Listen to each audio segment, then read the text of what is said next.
What's the matter, my friends? Welcome to another stream of your humble streamer, Vernon.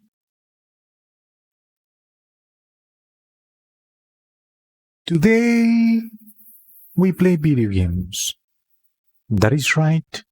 We're going back into the world of Esoteric Ebb, for it is its 15th day. Is it an everlasting one? Is this game going to eventually come to an end? There's only one way to find out. So stick out to find out. Having said that, I declare that the stream has officially started. Welcome everybody. And now, let us take a look at the chat to see if we have something going on already. Some early birds. Let's see. Oh, there's no one.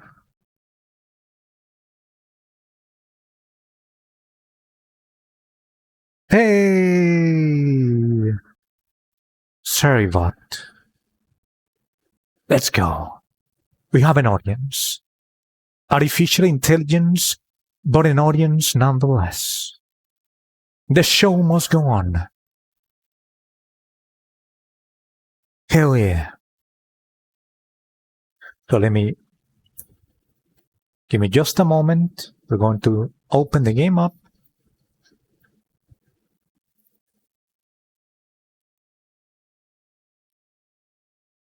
And I'm ready to give some shoutouts to the creators of this game. Let's do this. It's happening. Christopher Bodyguard, Raw Fury, F. Mod.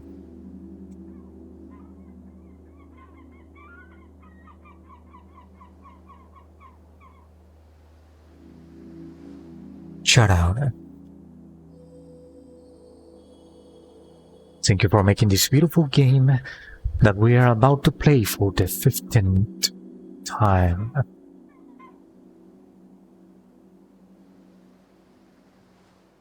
The game is ready.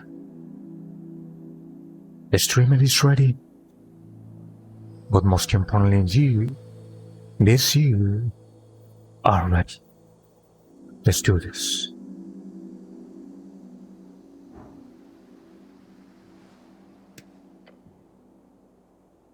We're going to load the game up.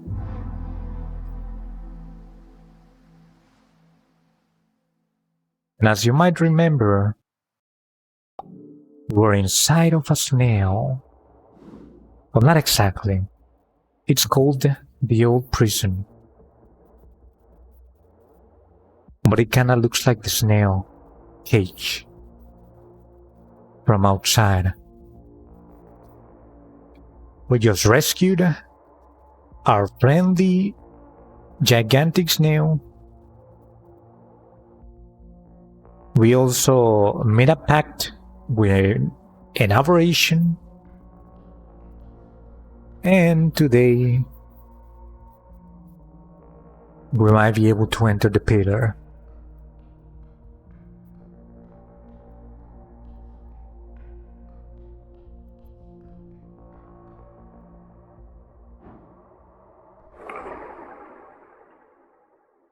Is this the way?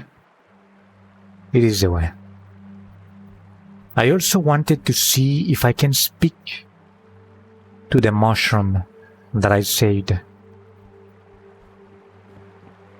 It should be this way, no? Oh, and I also want to speak to the pillar down here. Have I done so before? I think so, no? But let's see. The pillar of your towers before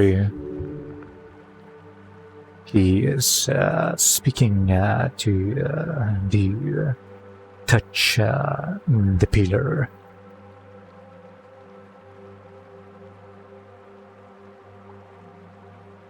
Boy, I cannot actually interact with it anymore. I wanted to contemplate. Interesting. At the very least, it reminded me that I can travel with it.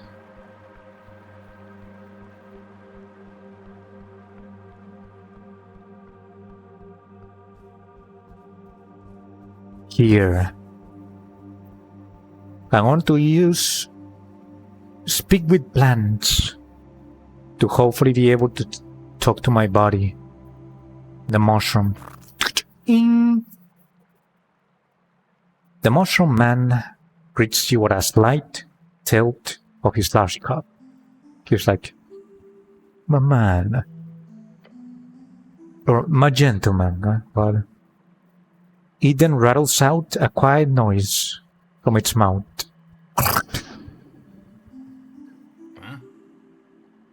While Snail keeps his distance. He doesn't like mushrooms, right?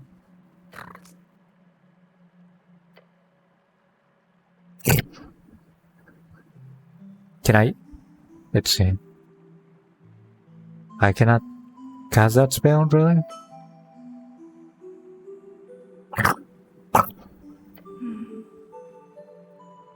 He thanks you from the bottom of his heart for defeating Big Boss Gorgalash.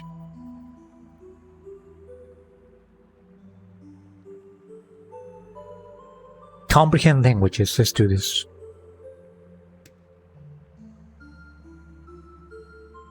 I comprehend your language. The twitching and rattling coming out of his mouth gradually morphs into something else, more tangible. A word. The mushroom man will share with you something he found. Something to unite your two cultures into one whole unified peoples. A message of peace. Soup. Hello there. Which so spell you are good at stringular manipulation. Oh, so the spell didn't work too well. It's basically saying string manipulation, right? It still works. The mushroom man must get better at speaking. This is embarrassing. I am Cocoloro Nomo Mono Rosso. Cocoloro Nomo Monoroso. Cocoloro Nomo Monoroso. Ah. What an interesting name. I'm sorry. Can we repeat that? I tried to fix the spell. Doing something to it. What's wrong with these fungal creatures? He shakes his head.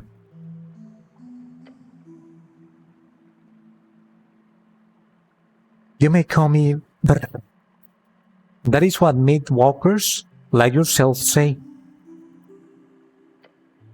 Although it will be a little different from me calling you Shushu. For that is what your speech sounds like to me. But it is convenient. We do not parley with you often, so a name based on the sound will do.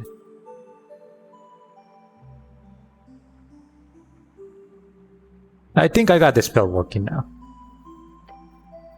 Perhaps. Sorry, I ramble. I want to thank you for saving me from the curse of Gorgalash. I owe you my life. He bows his cap again. No problem. Look at this question. Do you have crowns? Like, straight into the money, no? I will gladly assist you in any way.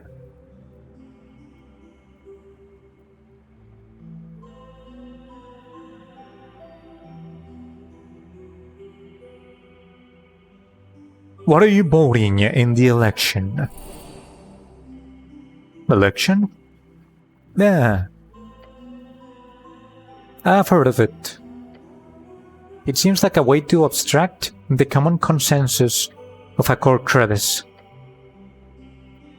so that a larger collection of people can feel involved in the direction of a tribe of such size that personal relations between the leader and the followers cannot be had.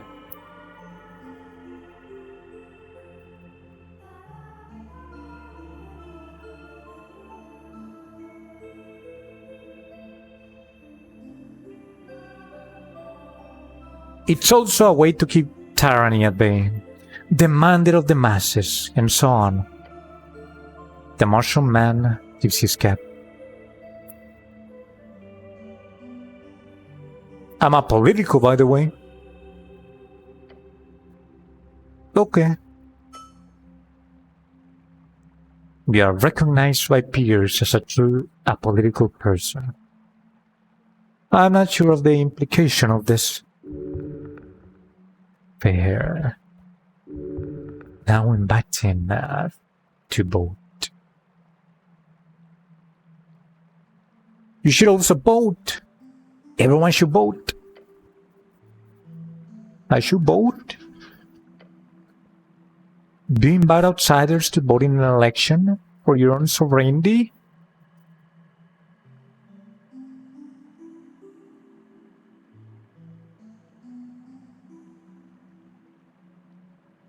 Honestly, I really like the idea of fungal folk living in Norvik. That would be awesome. The halfways had trouble getting enough voting cards, but they invite the first mushroom guy you see to vote. Love to see it. Brr nods a bit and looks to the path leading up towards the city below. It has been long since I visited above. Since the threat has been dealt with, then yes, I will come see this election. It will be an interesting excursion. Thank you for the invitation. Ah, so he's going to actually attend the election. We have someone on our side on election day. Your sports saved me in the fight against the troll. Thank you. You did the deed yourself.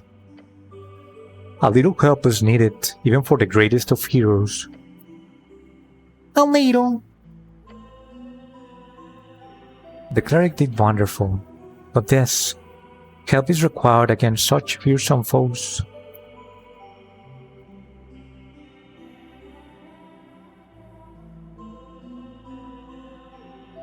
Do you know Nessun? Yes, I know her well. Who's Nessun? I forgot who Nessun is. Oh, isn't that the druid? The druid elf?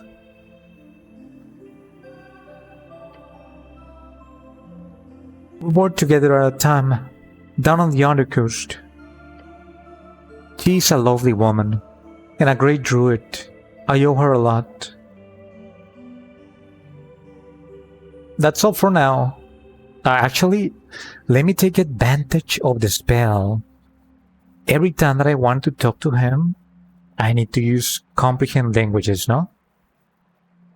So let us exhaust everything.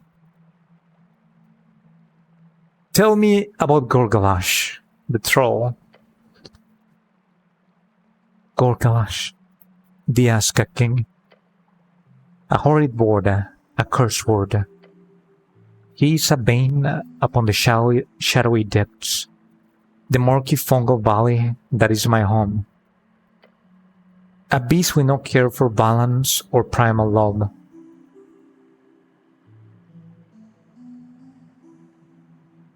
So he's a bad guy? He's the worst. For decades, he has round the Great Tunnel and it splits, taking what he wants, as all trolls do. Yes, that troll sure was awful. Yes. And thank you very much for dealing with him. I owe you. My kind owes you. The fungi owes you.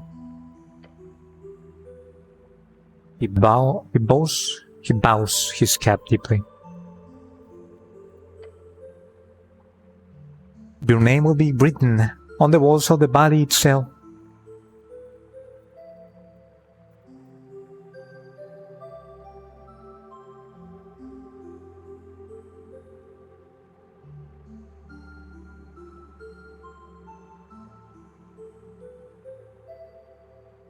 Just make it out as the cleric. We do. You speak and people hear a cleric. The folk of the valley will remember such bravery. Do you live down here, buddy? No. Or perhaps yes, for now. My quest has brought me far, but I will eventually return to the fungal valley. But I do not wish to permanently live here, in Upper Hollow Ridge. It is a landscape filled with far too many horrors for my taste. So this is Upper Hollow Ridge. Yes, it is. It is the region underneath your city, yes? Not many of my kind live here, for clear reasons. You have family down in Fungal Valley? My core crevice is not large. They are 13 and 20.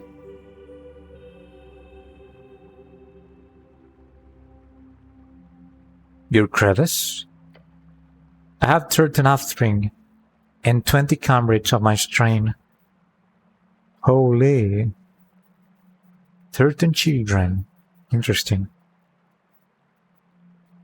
I have an uncle that has 16 children. I'm not even kidding. 16. And my grandparents had 12, by the way. In real life, of course.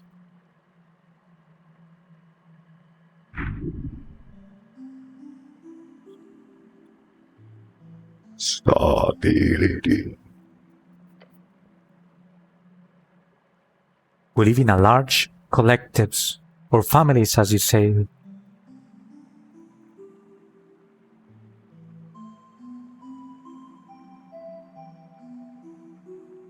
I see. Just like my goblin psychic. What? What? What did he say? That he has a lot of kids. That's... I think I have kids. The goblin shakes his head and gestures for you to continue. I believe my kind have different ways of life than your own. I have heard to lead in smaller collections and raise children very slowly. That sounds annoying, but also wonderful in some ways. I don't envy you, but I respect your way of life. What's it like in the Fungal Valley? It is rough and wild. We struggle against invaders at all times, with occasional deers will come. Other fungal tribes can be problematic, especially those with more warring ideologies. We are more peaceful in comparison. Do you have a god? No? We had an avatar of a higher being at one point, an evil fungoid. Toromoro, Roloco, Poroso. Toromoro, Roloco, Poroso. Toromoro, Roloco, Poroso. Toromoro, Roloco, Poroso. Ah, there it is. Oh my god, these names. The Sweeping Decay. The Dictatorial have mine. We do not believe in the whims of gods anymore. Now we look to our own and ourselves and strive towards harmony.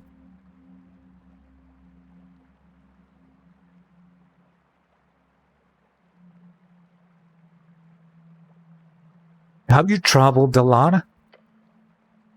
Some. I have been to some islets on the undercoast.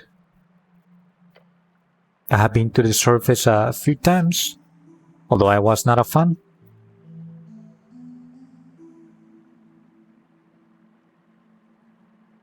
Hold on. Aren't all you kinda have mind or something? Some fungal tribes are still. Mine is not. We are sedentary and individualistic. Interesting. Let me ask you something else. Actually, never mind. That's all for now. Have a good one, Mushroom Man. And then I leave.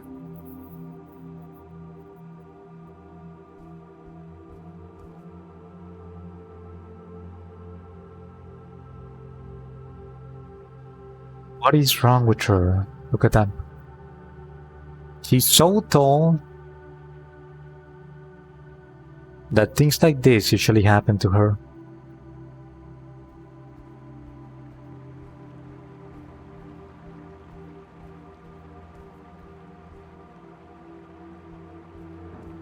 Can I prepare speak with the dead?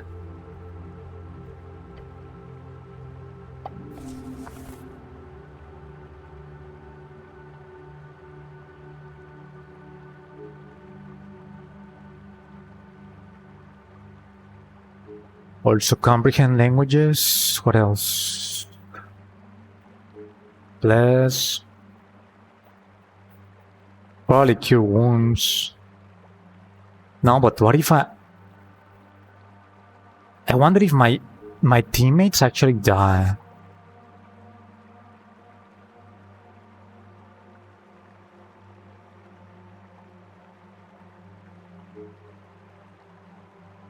Detect secrets, there it is.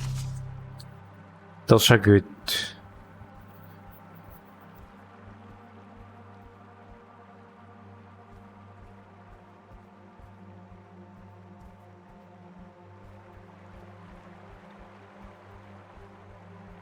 Alright, let's see if we can get inside of the pillar now.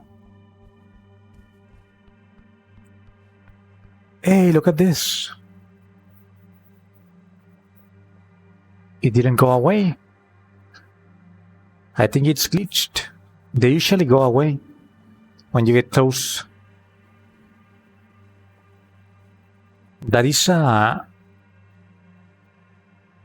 was the name? A primal spirit. They look like gnomes. It's cute.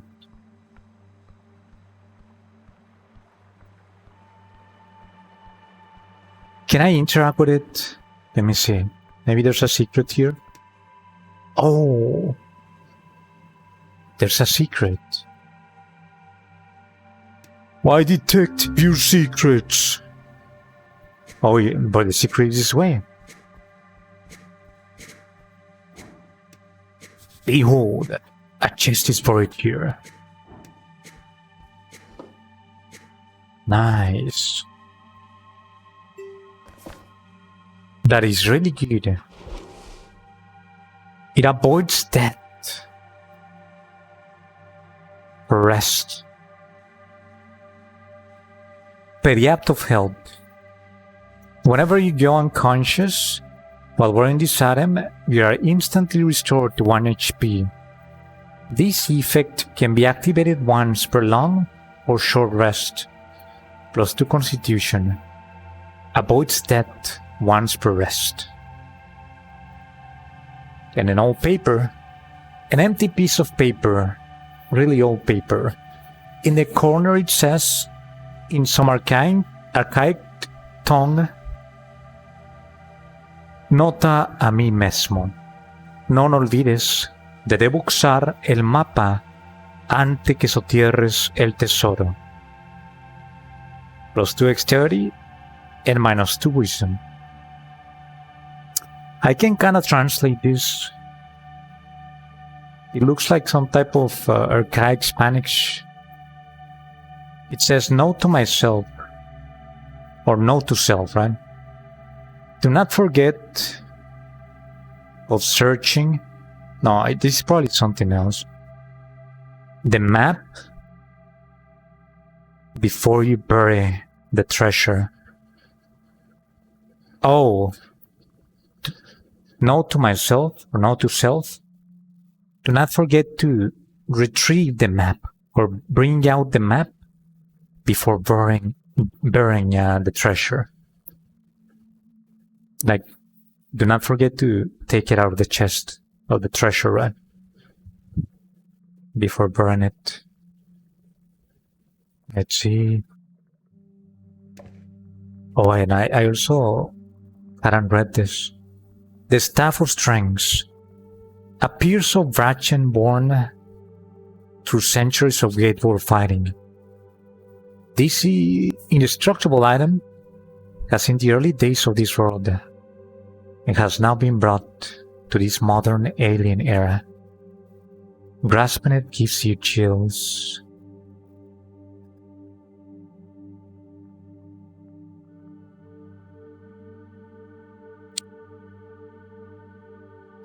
So this is the one that is going to allow me to do something, probably.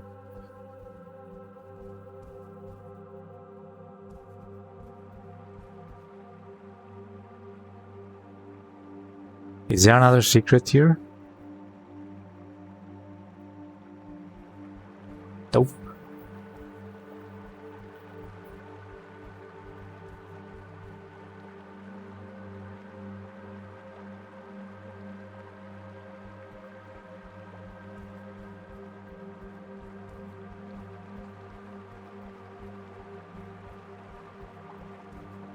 Let's go to the pillar. We're going to talk to the Sphinx.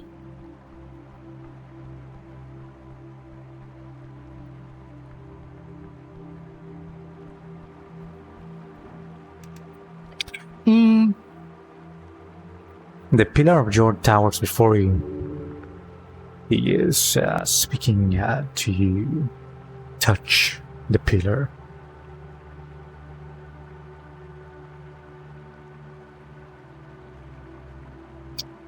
Let's go to Pillar Crossing. The entrance to the Sphinx bar is right there.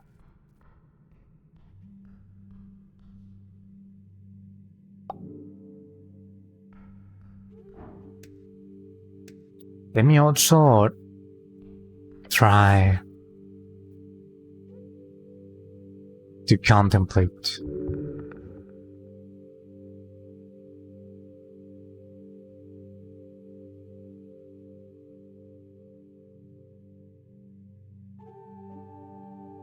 I can no longer contemplate. Oh, never mind. You contemplate when you pray, not when you use a pillar.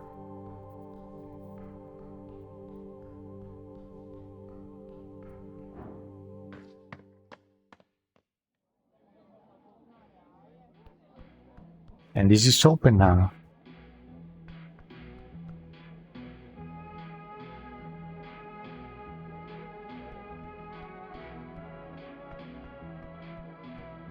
This place is usually crowded.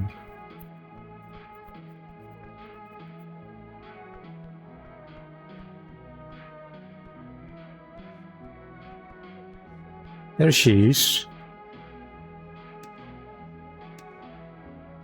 Behold, Ulysses, bold guardian. Let us do a roll to see what they have to say about her.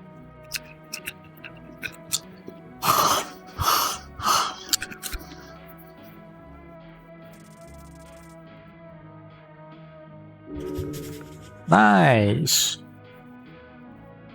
This is a monstrosity. She's lawful and good. She's level 14, by the way.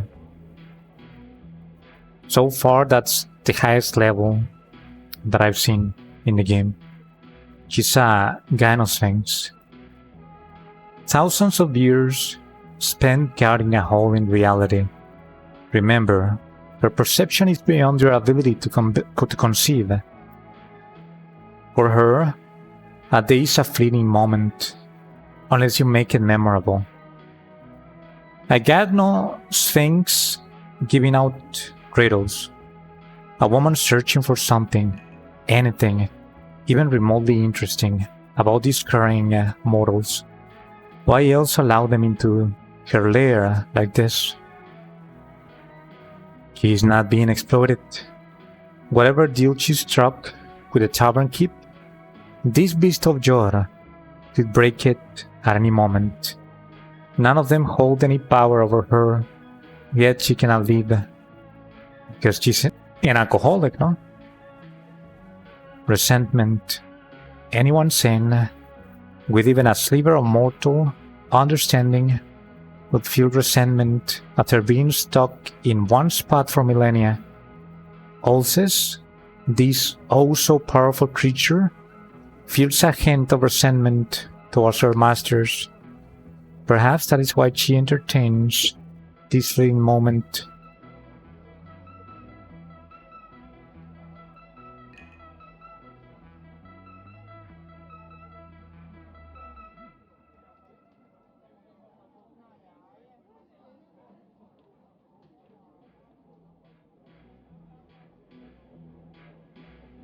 That's it. And now let's engage. The Sphinx takes a sip from her barrel of wine. Little one, she says and looks right through you. Into your soul.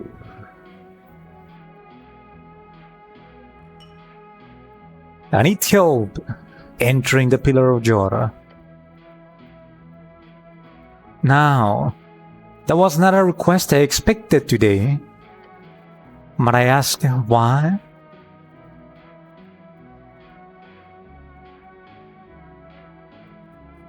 I lean forward and whisper, "It's got to do with the tea shop." I see. How mysterious. The Sphinx ponders your request while sipping on her wine. This is no small request, Eric. Tell you what. Complete the riddle first, the difficult one, and perhaps I will consider it. She smiles.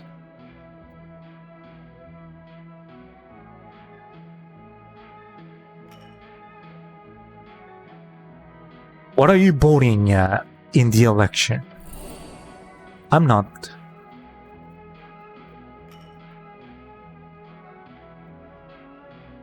Good. Leave it to the mortals. The Sphinx sits for a moment. She's considering whether this was a rude comment to her or to the mortals. She shakes her head. I cannot leave to vote, I'm afraid. Even if it wasn't my business to leave an imprint on the affairs of mortals.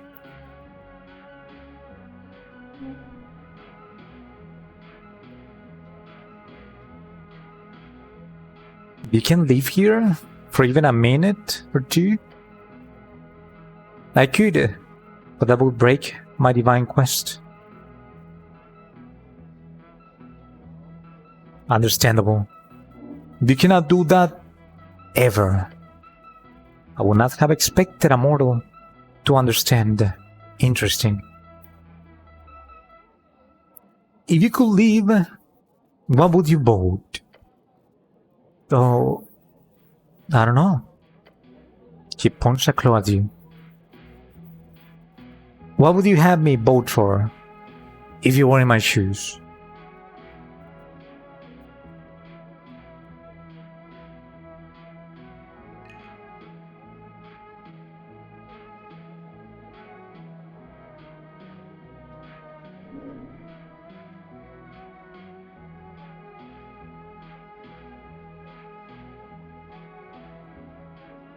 You see them like a down to the earth, basic kind of guy.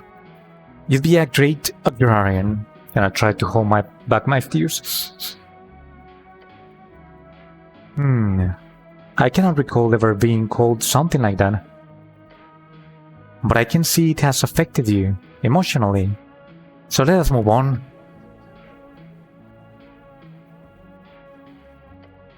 She gives you a knowing smile. She knows more than you ever learn. Okay, good to know.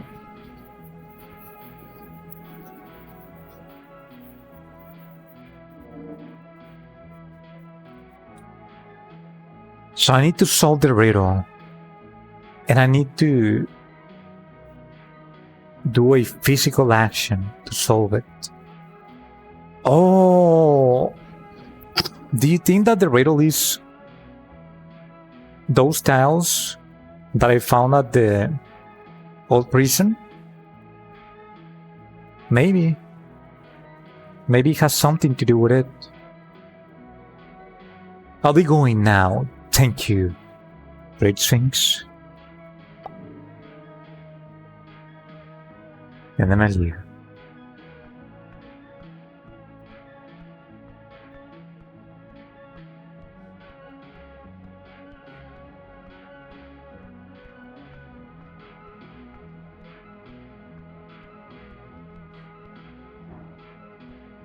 No, not that way, not that way. The other way, no? And also, where else do I have to go? Where else?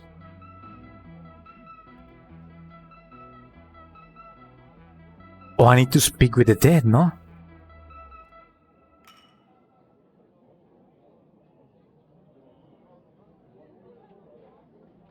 But what if I need it inside of the pillar?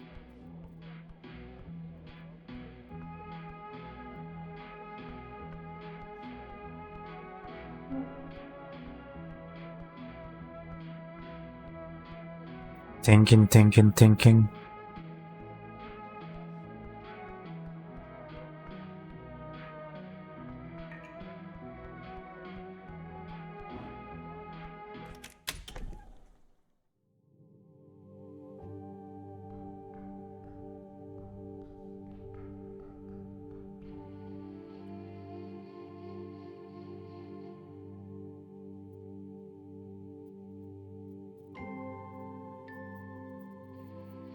Drink water in your houses.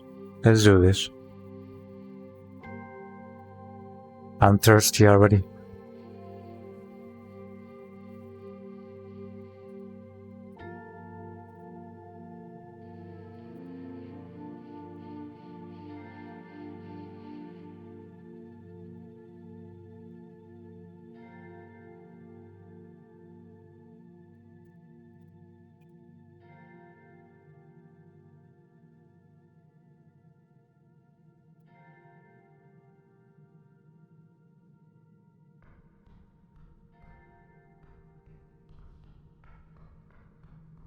Should I go now?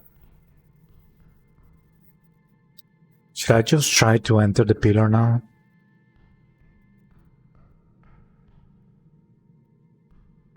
I'm pretty sure that I have to do something before doing that. But what is it? Let me take a look at my quest.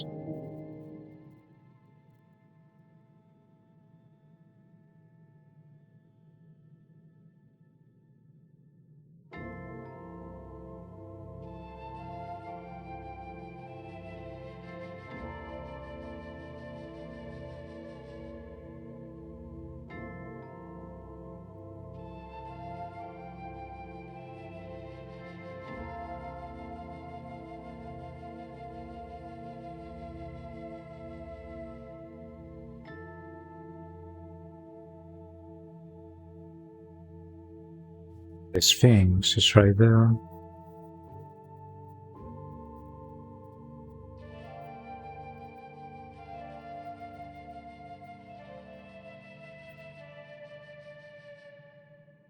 Or maybe I can try to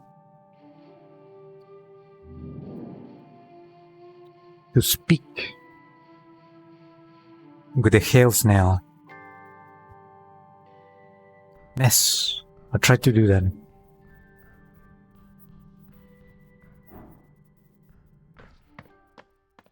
There's a hail snail somewhere.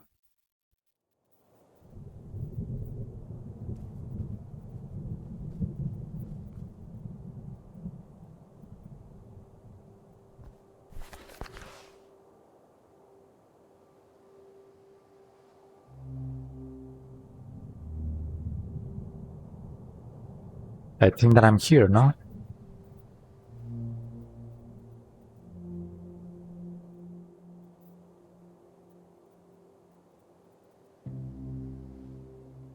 I need to go to the Golden Garden.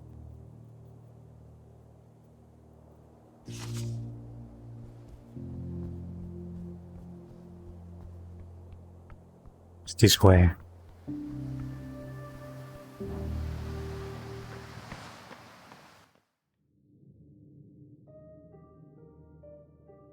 Here it is.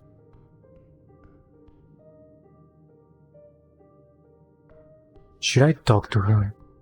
No. It's been some time.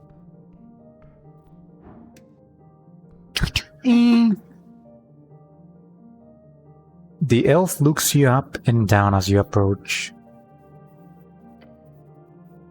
Human. A friendly greeting. Well, I can show my primal attunement, finally. Oh, yes, I can also ask her about the elf, the dead elf. But first, I want to show her my primal attunement.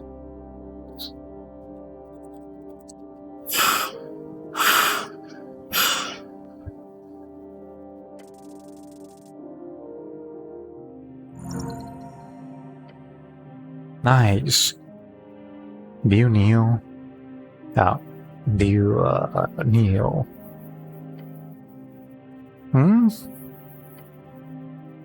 Do you need to prove it? Your attunement to nature. Interesting. Yes. She places the bowl on her desk to the ground before you. You must show what you learned in your studies.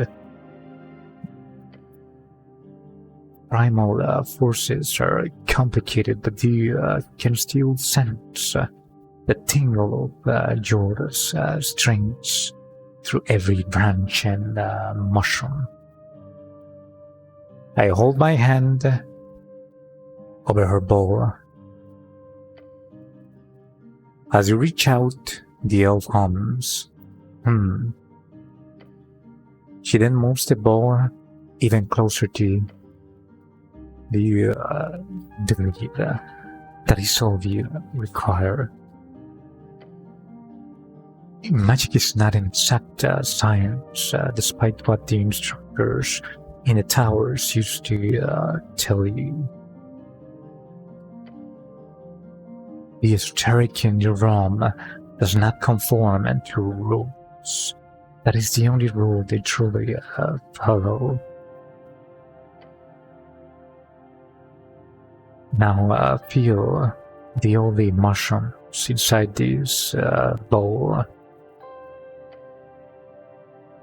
The strings within them, around them. Grab one of them, change it. I twist a string.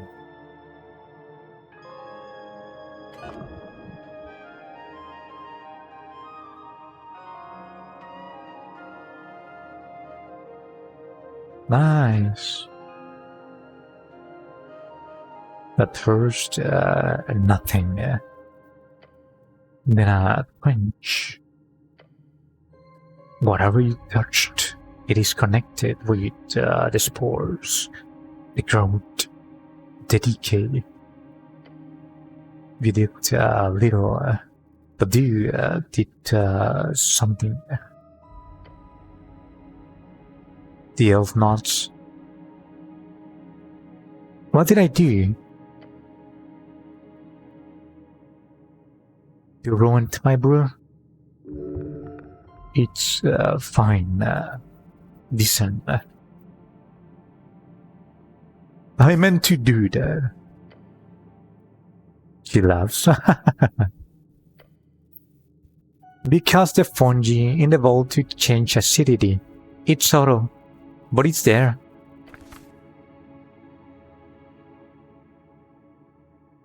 You performed an act of druidcraft, human. Use druidcraft to unlock unique interactions with the natural world.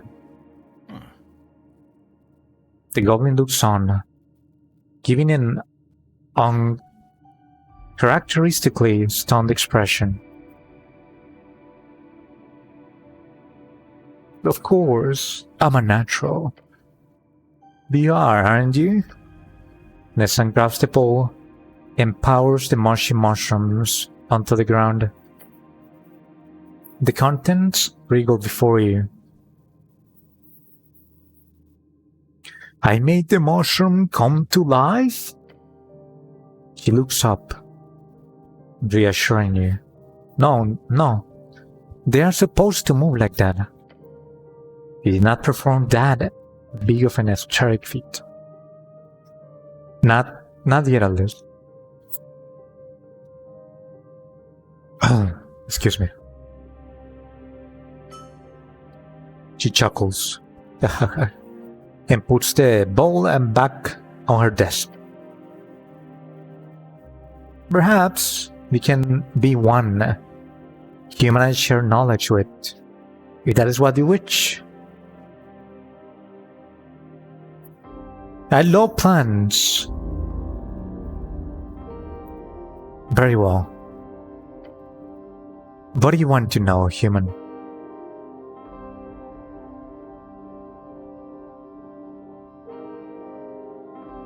I want to learn how to speak with animals.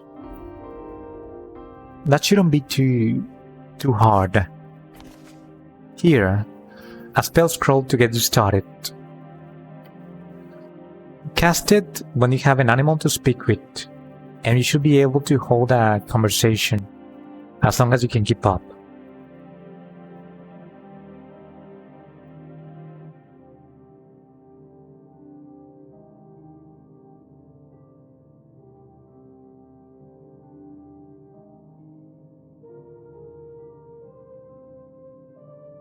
Thank you. That's all the magic questions for now. We found an elf in the tea shop. One of your friends? Her normally white smile fades. She was like,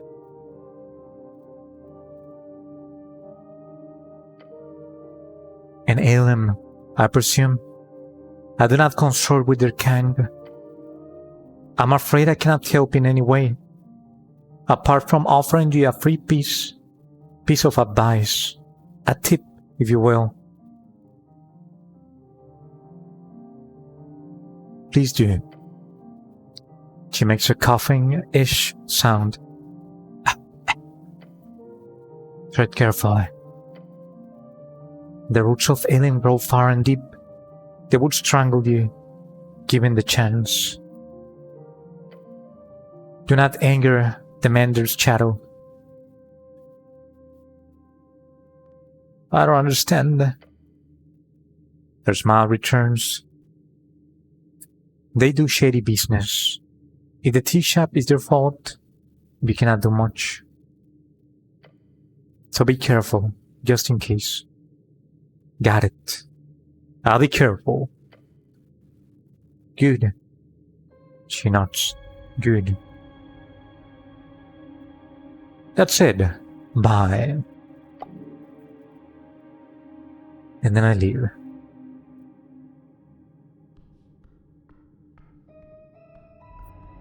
I wonder if I can speak to a plan of hers. Let's see.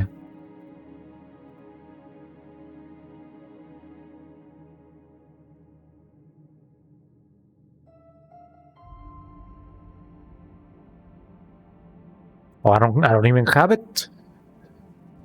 I forgot to prepare it. It's okay.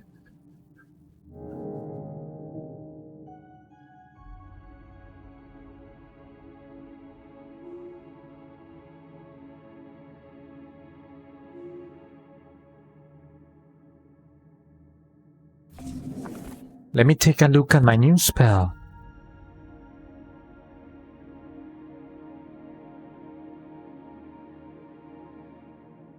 Druidcraft, this one. It is a cantrip, of course.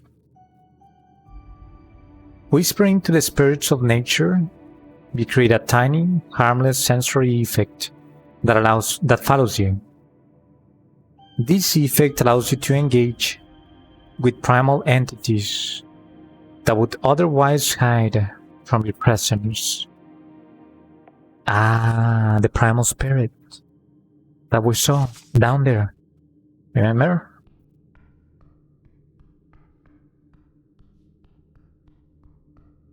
We want to speak to it.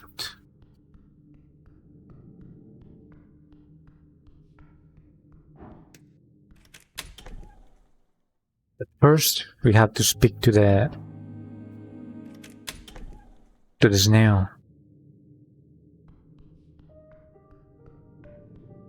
How can I get there though?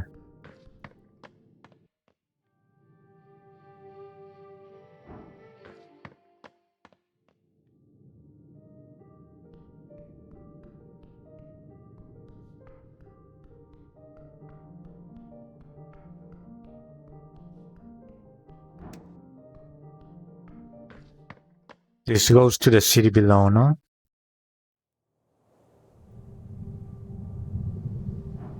It actually doesn't.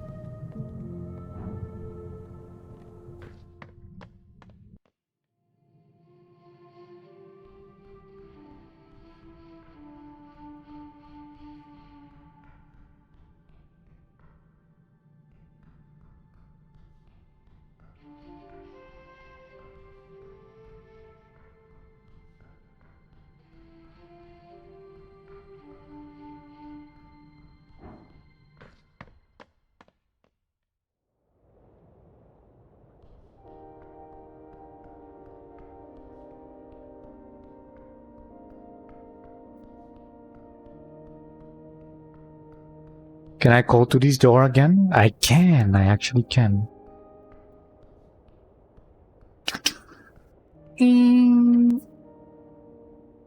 The approach, one of the many doors out here on Waterland View.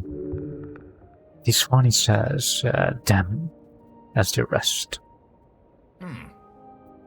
Snail watches your moves carefully. I knock on the door. You rap against the solid wood. A very solid, very rhythmic knock. I wait. A moment passes as it does. Then the sound of a heavy latch sliding as it's flung open. Beyond the frame you see a human male mid-30s, his short hair ruffled, his clothes wrapped around him like a makeshift toga. His face exerted panic. He is shaking. Oh gosh, no. No, no, no. Are you that intimidating? You see the tears form in his eyes as he leans forward, pleading. What happened to him? How awful. He thinks you're here to deliver terrible news.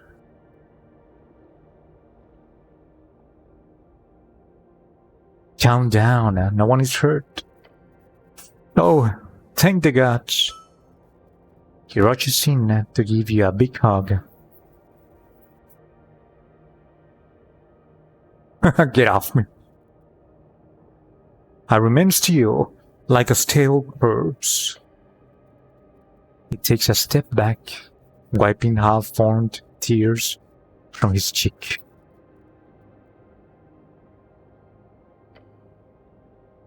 I am Manius. I must have jumped to conclusions here. Oh, yeah. Sorry about that. We're here to investigate a tea shop. Yeah. But he said, oh. This generic human male looks around him. I'm afraid I am not at liberty to disclose any information to the local militia. That is what you are, no? A cleric of the local militia.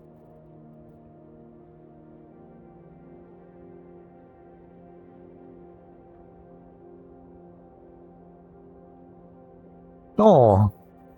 Or just stare at the man. I think that this is more intimidating, no? I just stare at the man.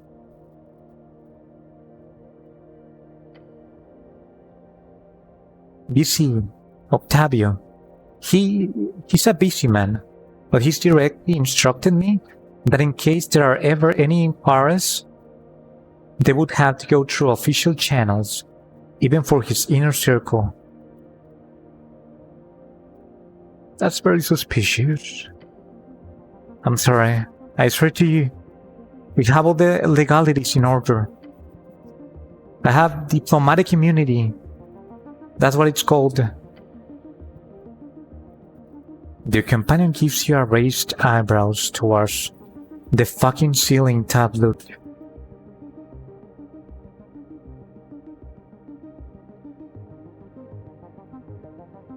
Diplomatic immunity?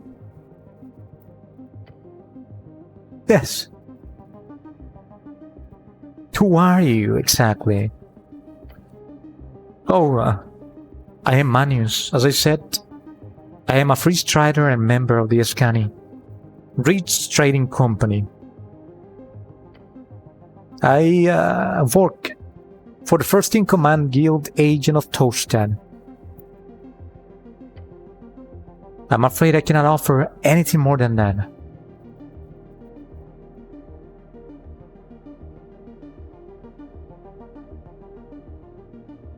I don't care what kind of immunity you have. I have questions too. Good day. He shuts the door in your face.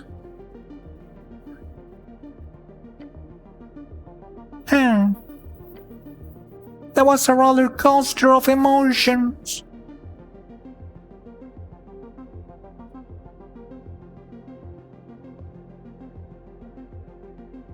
What's a roller coaster? You haven't heard of it's one of those carnival things, you know? One of those wooden inclines. With a little cart, you ride all the way down. I thought those were called sleepy slides. Alright. Well, I'm not gonna call them that, so you go ahead and translate that in your head. Anyway, Can we go now? Oh well. Can never leave.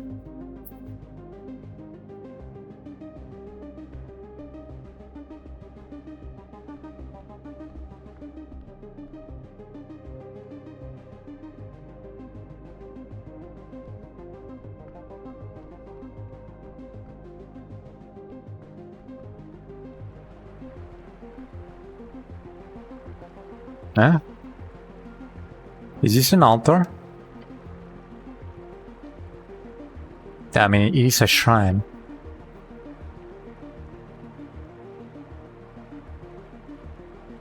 I want to prepare my spells here. I need... Oh, I can speak with animals now. What animal can I speak to?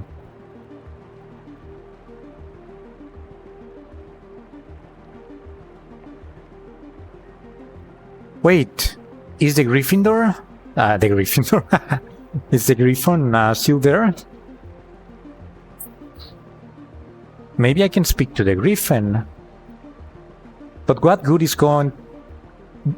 it going to be? No, that's a free strider. But maybe it's a good free strider.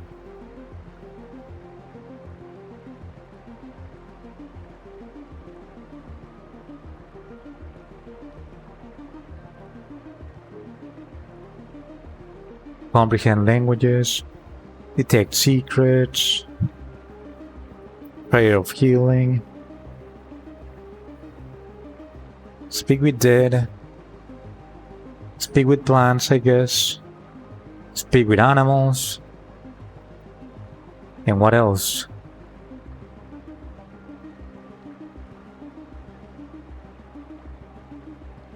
Knock. Let's go for that. I just got a bunch of utility.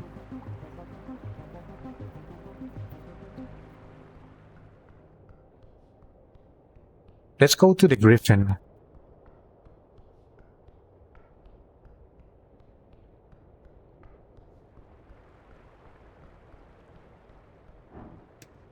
Ah, but it's sleeping.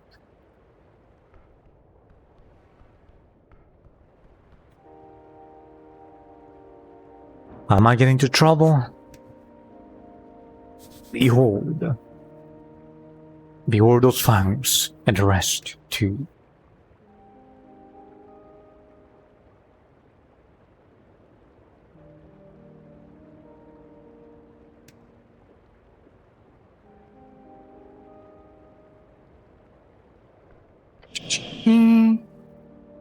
The mythical beast looks at you with intelligent eyes. This griffon is actually very beautiful, no? Look at that. Look at those eyes. Hungry eyes. Yeah, maybe it's actually hungry. Yes, speak with animals. Nice. I speak with animals. The beast spreads its wings. You may address me as Giorgio Balsantigo. Master Giorgio Balsantigo. If Griffins could smirk, he would. Who does this chicken think he is?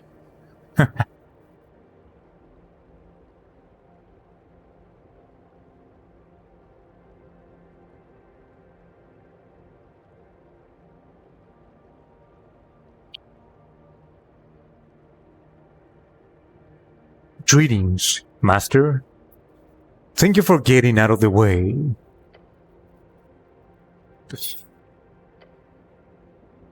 You're welcome, biped.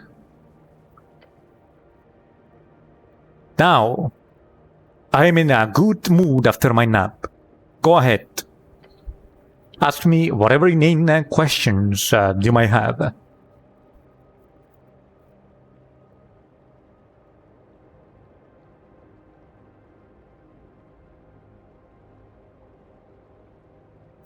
I cannot even ask anything relevant. But fine, I guess that I've just exhausted everything. Maybe he's going to say something useful. How do you get that name, Giorgio? My father was Tislamirci, Balsantigo of House Balsantigo. We are bred to be perfect. The griffin growls, leaning his beak in towards your face. Those names sound very gnomish. You seem to remember there is some kind of secret connection between them and griffins. Your name sounds kind of gnomish. Why? Of course. The biped is knowledgeable in basic history. The bird lets out a squawk. I originate from Beta del Re. BDR is the greatest city on the coast. The gnomes who live there have served my lineage for over a century and a half. Once I finish this obligation in the West, I will return to rule my house once more. Soon enough. Soon enough. Why do you call me biped? Why? For that is what you are. A two-legged, featherless biped. Do you disagree?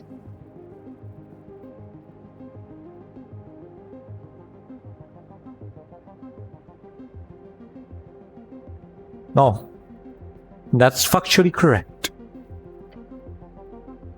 It is biped. It's probably biped, no? I'm going for biped.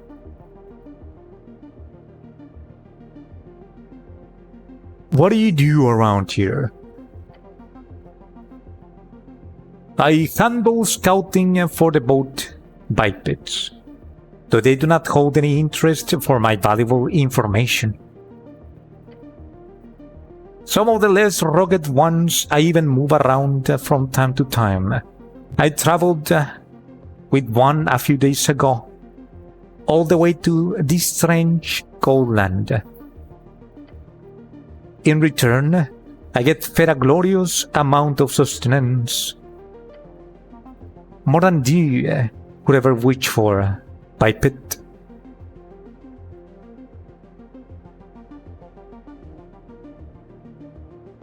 Who did you fly with here? A biped of your size, approximately. One with a gaudy sense of style. Some type of ground delver of a human, I believe.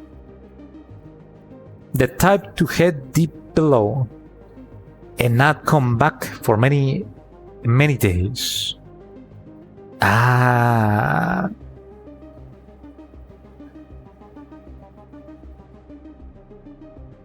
The rogue sorcerer, no? Maybe. It's sad, really, to be a biped like you. Ah, it is speaking of Meriadoc. This is the trade princess Griffin, surely. Ah, okay. So this is Meriadoc's. Who's your owner? Tsk. I have no owners, you foolish thing. You need to wrap your mind around a superior being, not needing to slave away all day. Learn from me. That would do you good. All that ego with no intellect. How sad. Got it. What a lovely creature. Sleep well? Until you showed up. Yes. I had a dream. I kept smacking bipeds like you around.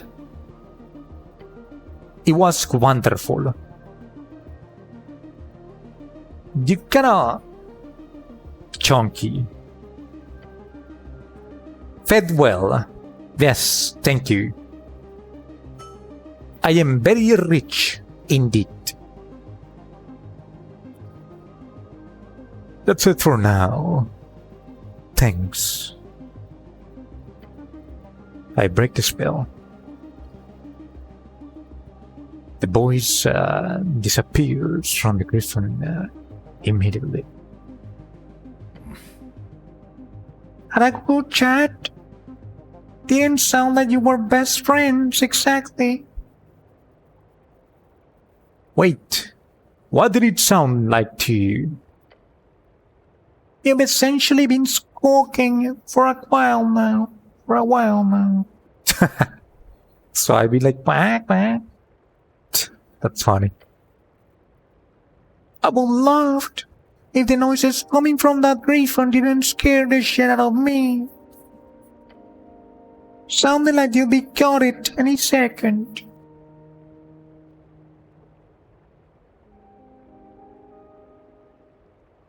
The griffin and I came to an understanding. I think. Sure. Let's go before the bird changes its mind. Fine. Time to go. And then I leave. So this is Meriadoc's griffin. And it was in the way of finding some secrets from the freeze drivers. Well, not exactly secrets, but I thought that Meriadoc wasn't involved with them, like really. But he's also a freeze driver in the end, no? So maybe he's actually involved, just a tiny little bit.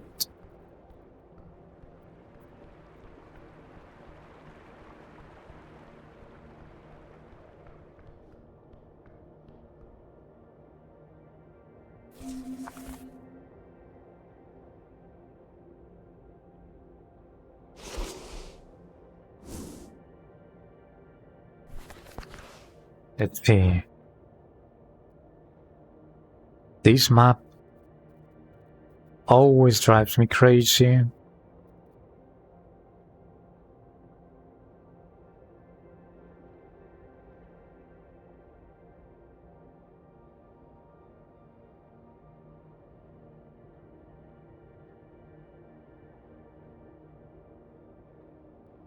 I need to go here, to the roots.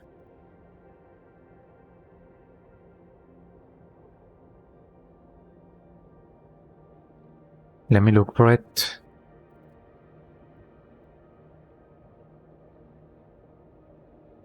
It's gotta be somewhere.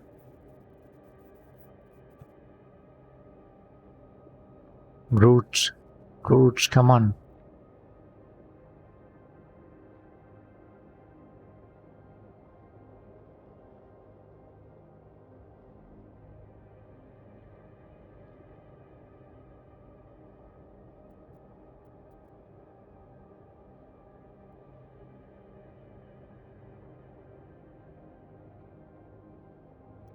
It actually doesn't tell you how to get here.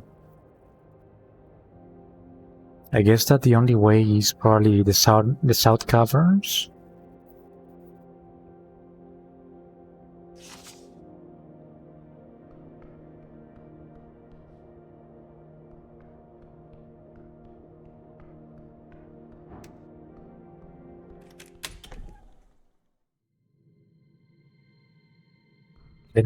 I guess that I can try to use the pillar.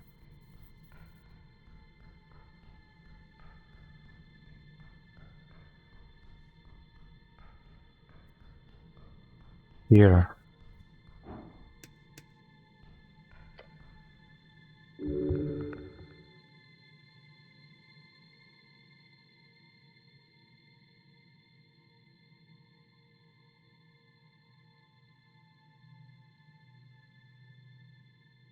Which way though? The city below? Actually, I think so. Or at the very least, I can find the sewers around the city below.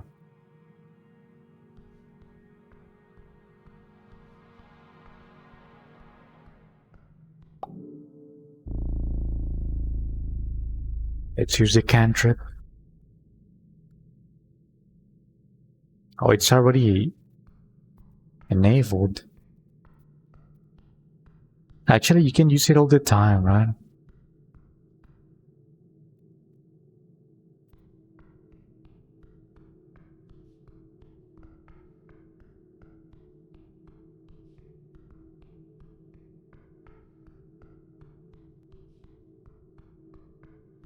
Let's try to go this way.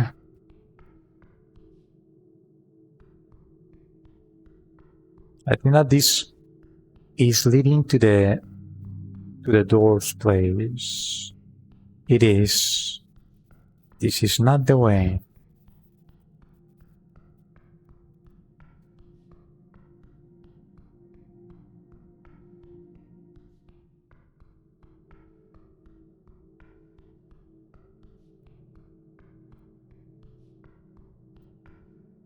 Oh, I thought that somebody was standing there. Oh, it is here, no? This is roots. It is nice, we found it. And the snail should be this way. You want to speak to it.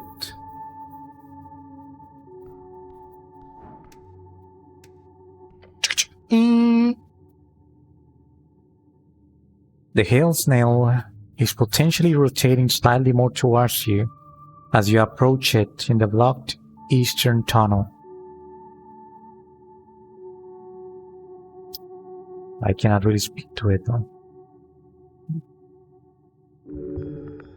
Oh, there it is. There it is.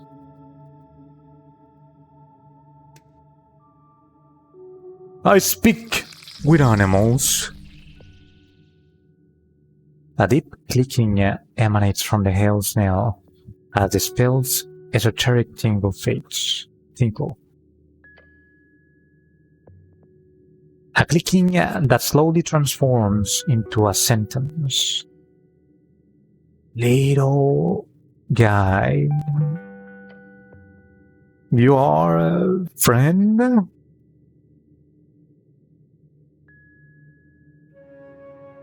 Yes, I am. I am a friend. Friend.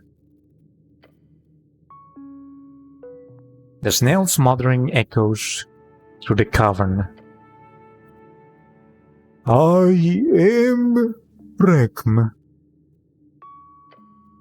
Lord Rekm Namu. You stand before a solemn soul.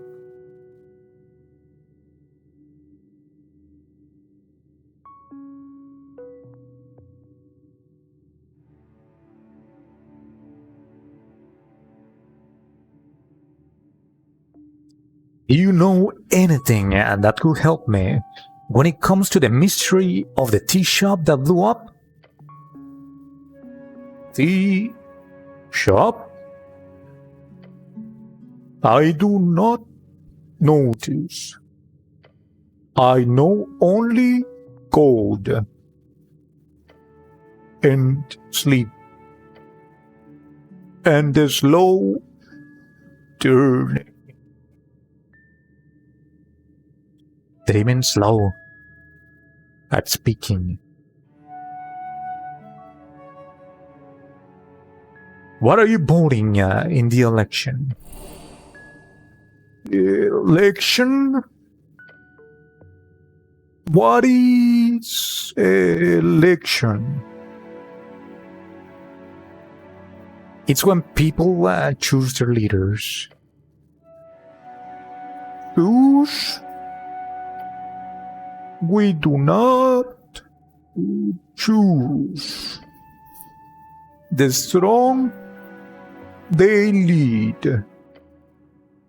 The old, they guide. This is the way. But if I must vote, I vote for whoever helps snails. That's kind of sad, no?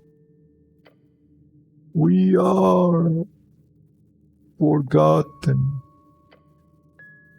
Always forgotten. How did you end up here? I fell asleep in this hallway months ago. When I woke, I was growing larger and larger and colder and colder. The esoteric cold, it feeds on itself. Now I cannot move, cannot warm, cannot wait.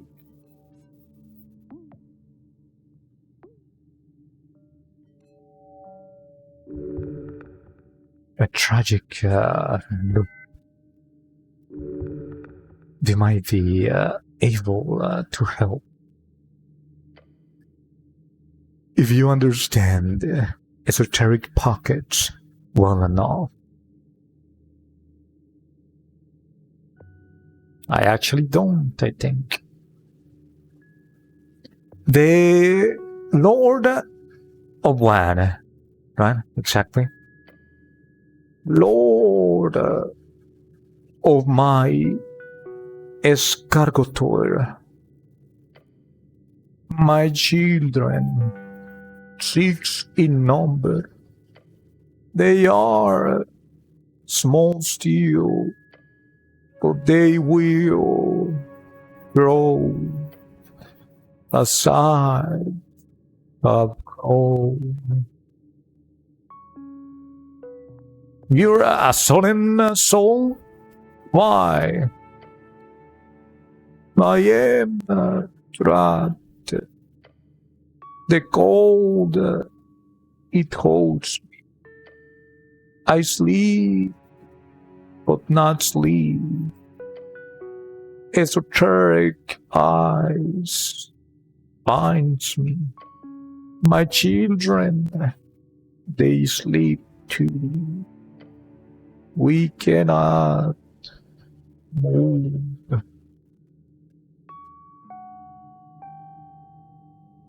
That's so sad. But I'm going to help them. I just need to know the spell. That's all I wanted to ask. Can I break the spell? The words of the snail slowly transform back into a solemn clicking noise.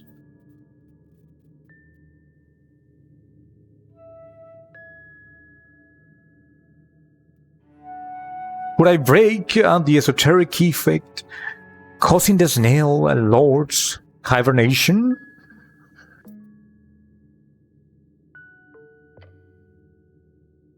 You have a feeling we could.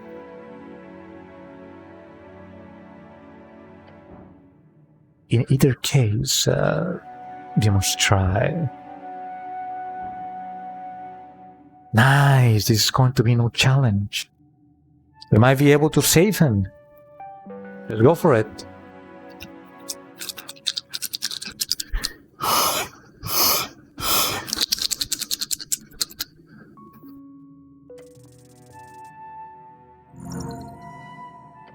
Nice. We focus on the esoteric strings. The ley lines connecting the snail to the pocket dimension.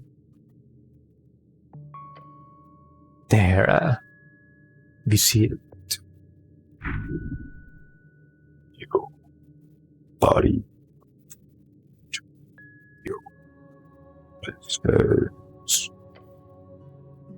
You press against the barrier. The pocket shudders, then shudders. The esoteric ice begins to melt. Slowly, very slowly. But it's working. You need something? Yeah, I broke the esoteric ethic. Oh, so that means it'll move away from the passage? Well, yeah.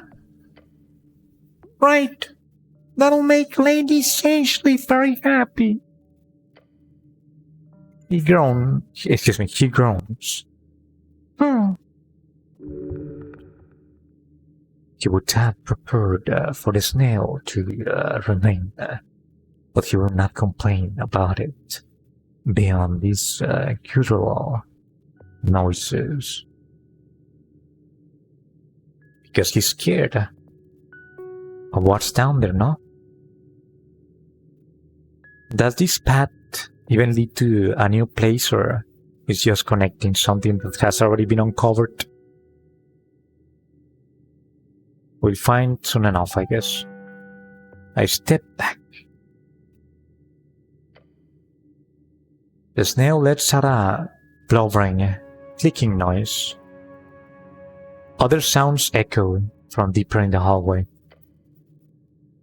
His family is awakening all together now.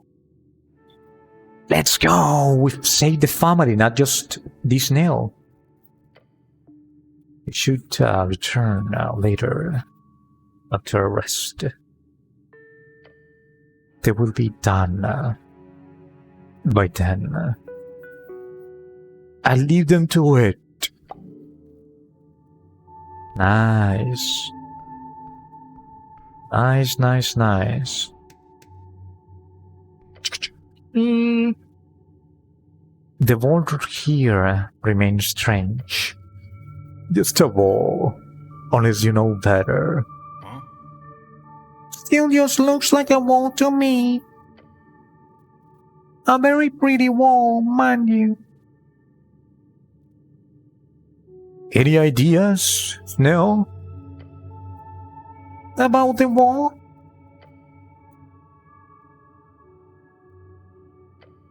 I'm still firmly on team this is a wall. I guess I should look around for more clues. And then I leave. Can I try to detect secrets? No reason. Okay. The snail might be able to tell me what's going on with this wall. We'll be doing that tomorrow. After I have some rest in the game. Let's see, what should I go for now? Should I talk to this guy again? I mean, this girl? Is she a troll? No, she's not a troll, I think.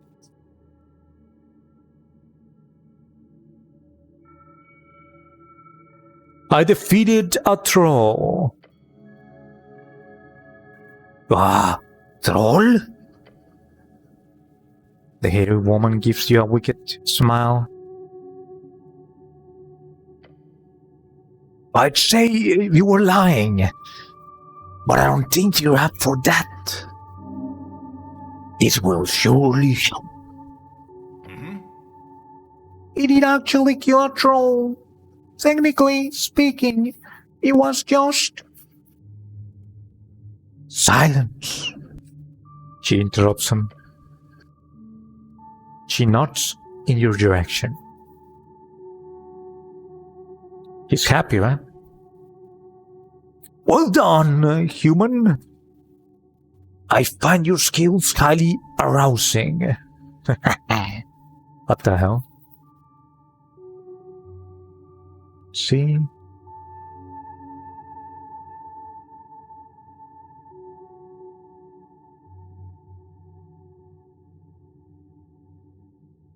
I'll stay quiet and just smirk like a madman within my pot. The bugbear scoffs and clenches her morning star.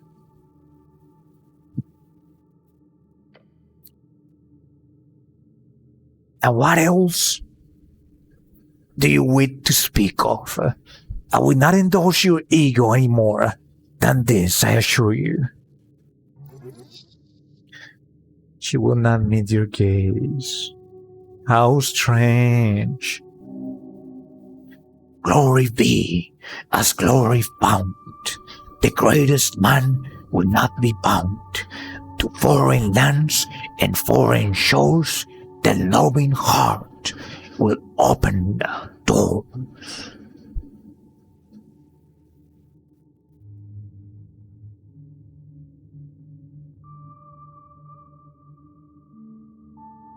What the hell is a roper?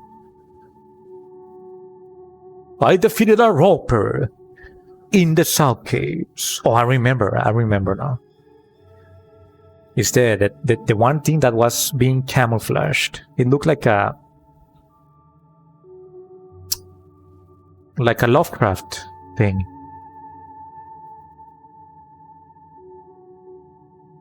It was full of tentacles. A roper? That is a ferocious beast. They do not come this far up very often. Well done, human. Keep killing things and being manly. She likes it.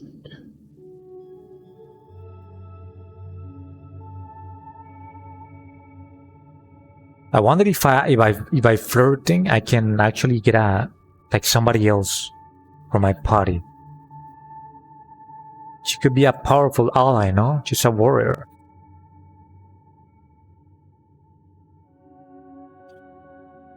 I just nod my head and leave.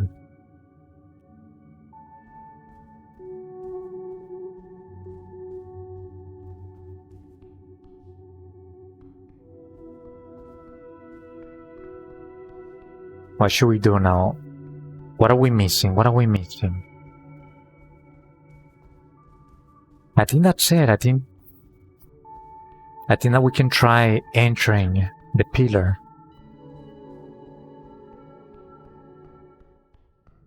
I already have the means to do so, I think.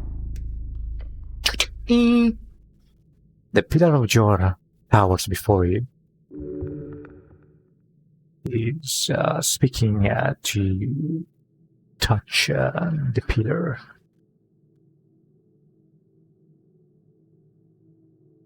I'll travel to touch that. That is the very top of the pillar. And here, I might be able to do it. Something's wrong with that garbage can. Did you see that? It's different.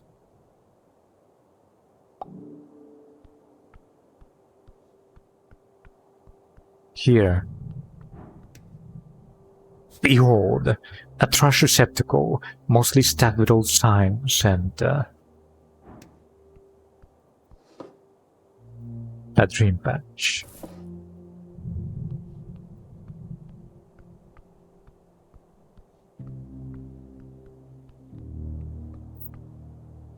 Excuse me.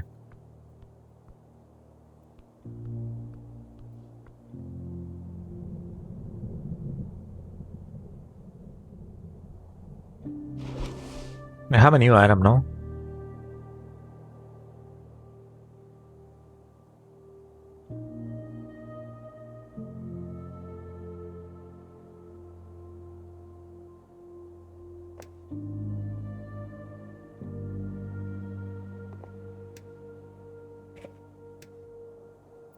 I'll just use this.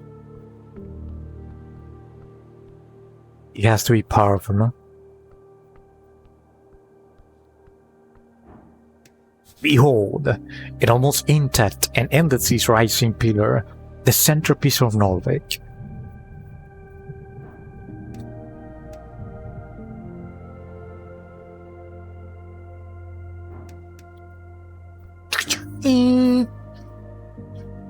Okay. Begin the process of entering the Pillar of Joy. I can actually do it. I can do it. Let's go for it. Standing here at the pillar, you feel the world upon your shoulders.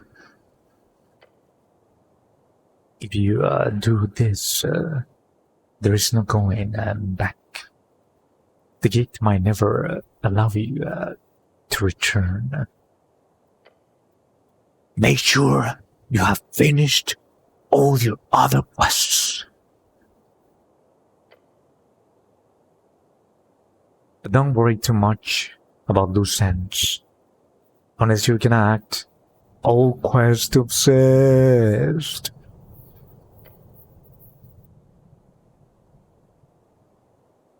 And check up on your consumables, and so on.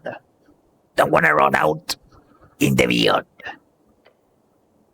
Are you ready?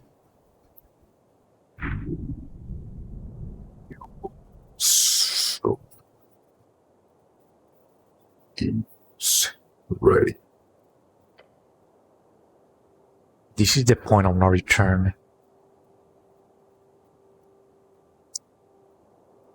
I don't know. I'm going to miss the election if I do this, no? And a lot of quests. I think that I really shouldn't do it if I want to make the most out of this game. You will be given a free long rest once you choose a method of entering the pillar. You will need it for the journey to come. With those thoughts out of the way, how exactly do you wish to enter the pillar?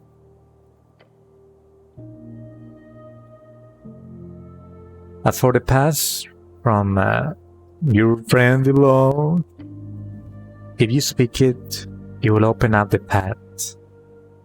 Or do you get a chance to breathe for choosing to step inside? So, no real rush, okay? As you deliberate over your situation, a tear descends from above. She is ready to go with you.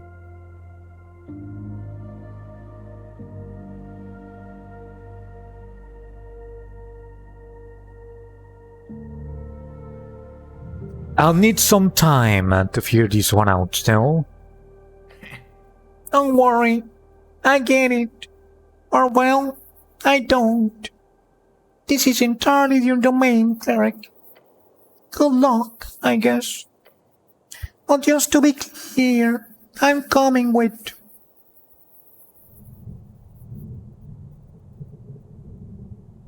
I knew you would. Bastard who blew up the tea shop went in there. I'm going after him. It's time to finish this, cleric. I'm not ready yet. That is okay. I believe you. We watch a tear ascend. She left again. She's more than ready. Like, whenever. It's very talkative. That angel. Anyhow, go prepare whatever you need, and then let's do this. I'll finish up, and then I leave. I mean, I'm pretty sure that I can succeed. It is not that I'm going to fail. What is stopping me from entering the pillar? It is that I'm going to miss some of the stories that the game has to offer, I think. So I'm just going to not do it, not yet. I'll do it on the day of the election, I think. But what if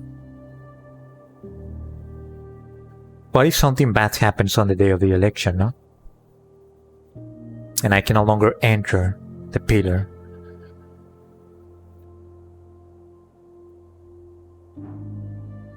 Let's enter the tea shop. Sometimes criminals return to the scene.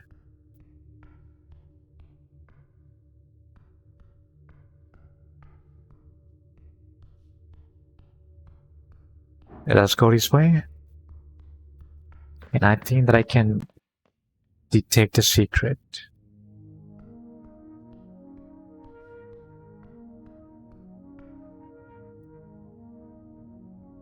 No reason to cast it.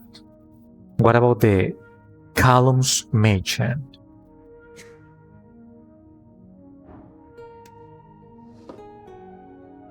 Oh, I was able to get it. Thanks to the mage hand.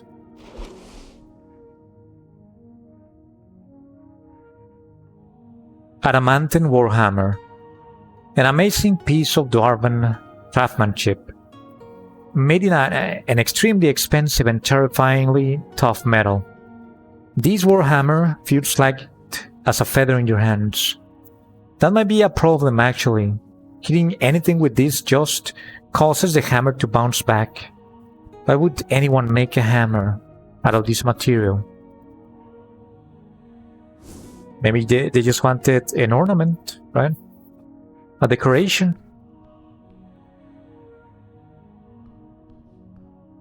Let's go for this. Visca ginger drink.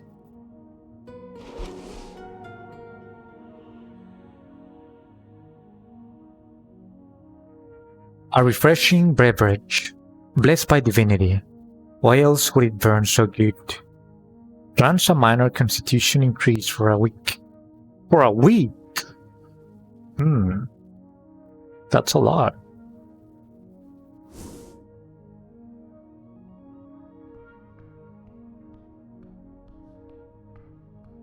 And that's it, I think. I wonder if I can try for this. Nah. What if I use knock? There are some spells that I have never had the chance to use. I think that I'm just not good.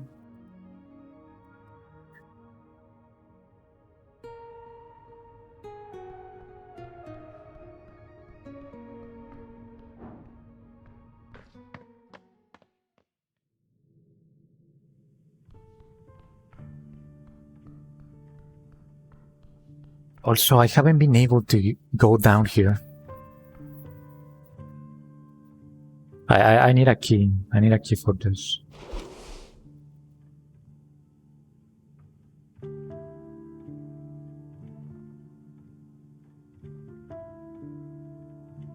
The tower key. What else do I have? I have this. But that doesn't work. I have tried in the past. And the tavern key.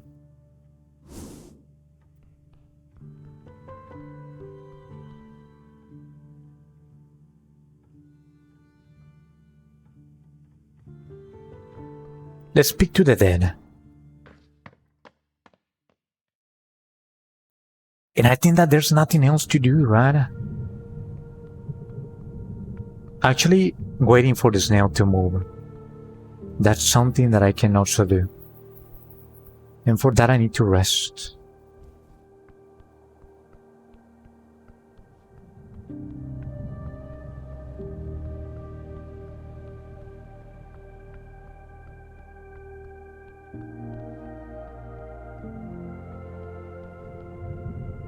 Wait, there has to be a secret here, no? You see in this?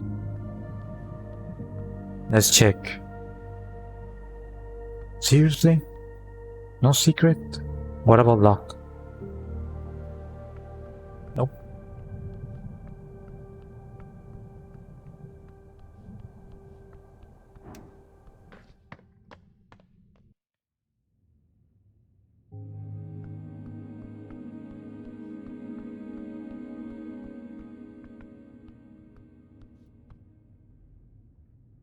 Which dead? Which dead should I talk to? The one that is down below? Or this one that is more fresh?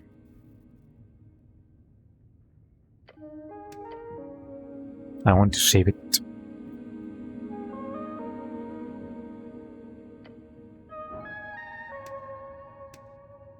Oh, I cannot actually engage with this one. It's probably decapitated. Or maybe I missed my chance, right? Somebody else spoke to it before I did.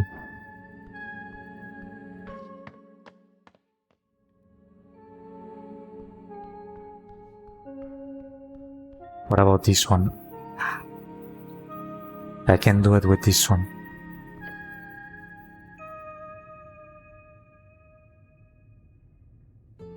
I speak with the dead. The corpse is filled with the animated spirit of whoever he was in life. I don't think this guy's got anything interesting to say, cleric.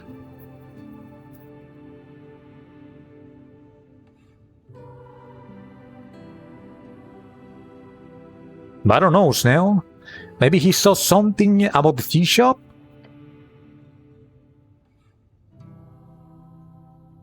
I did not. The corpse whispers out. Oh, fuck. The corpse does not respond. Your companion sighs. I just think. What can I do with this corpse, right? It's really not cooperating, at least not yet. Ask the normal question. This man clearly is unimportant.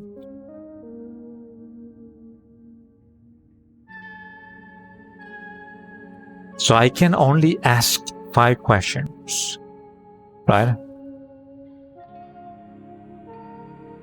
What was your name?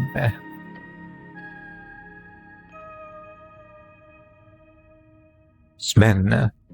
My name is Sven. Evening. That's 2. 3 more questions. What do you mean 2? Oh. I asked if he saw something about the tea shop, right?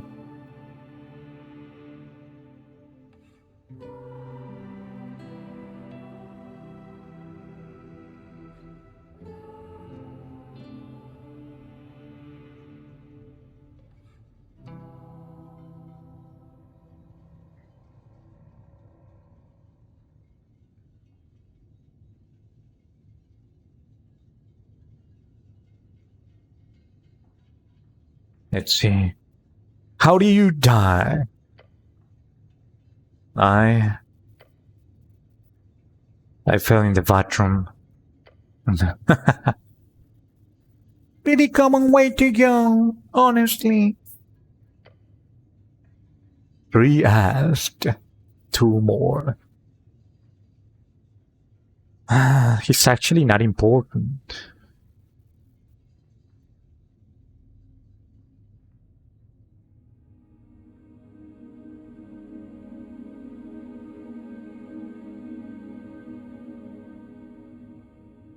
Tell me everything you know about the tea shop, or what you knew. The corpse does not respond. Not a question. Not a question.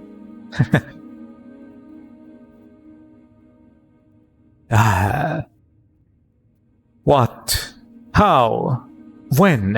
And who do you know related to our surrounding the general topic of the tea shop, either exploding and or anything else that happens there? The doors go there. It's a rebel place. Bad place. I don't let my voice go near. I won't raise no stinking as Gallist.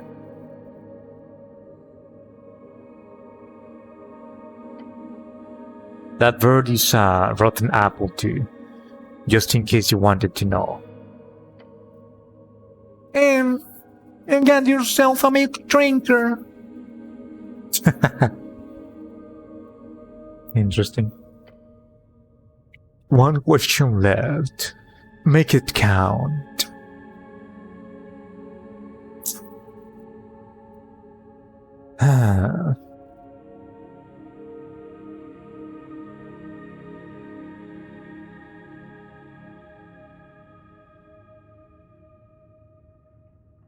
Fine, I'll just go for what were you voting in the election? Party of Nordic.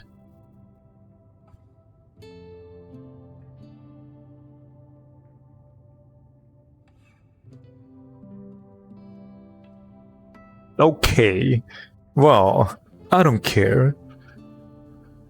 I'll just be apolitical in a neutral way, right? Again, no response from the corpse. You carry the political weight of a dedicated apolitical person. You happy now? The corpse stops being animated and returns to its still state. Hope you learned something. I can tell you for sure that there are 100 of human men who would answer the exact same stuff just down on Waterlane.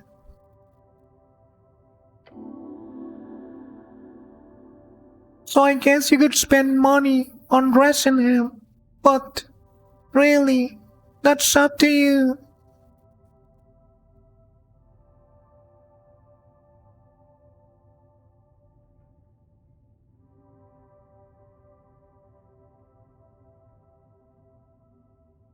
What do you mean that I can rest him?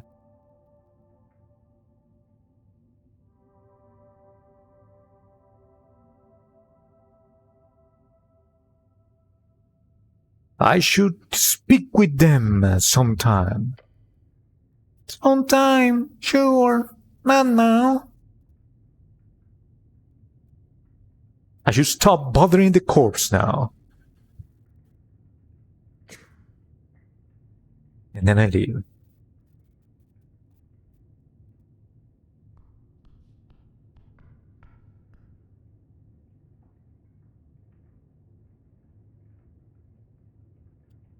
I still have the chance to use the knock spell.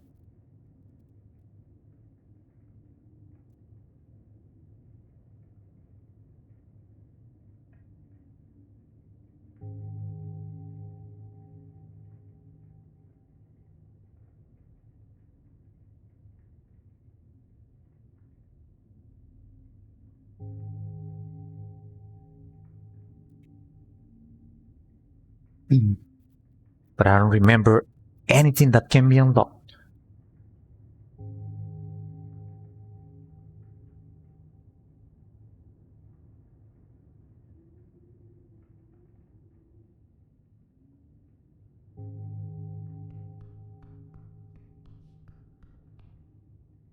Oh, let us pray, let us pray. I might be able to contemplate something. We approach the shrine. Staring at the chiseled monument, you focus your mind. You take a deep breath and begin your prayer.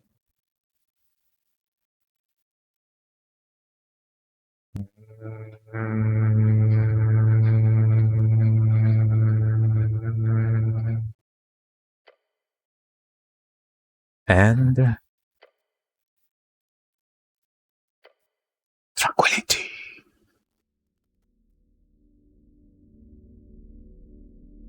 I contemplate my final task.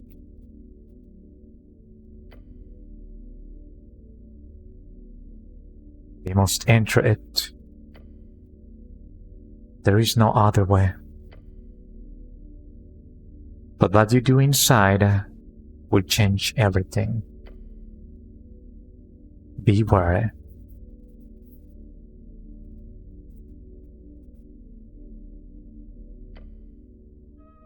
I finish my prayer.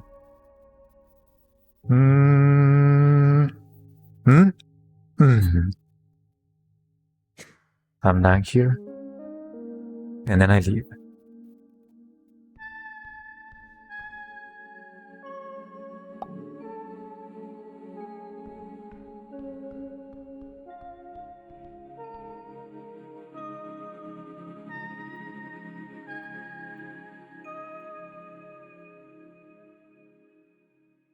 Let me go to the tower. I think that I'm going to actually sleep in the game. And we'll see what happens tomorrow.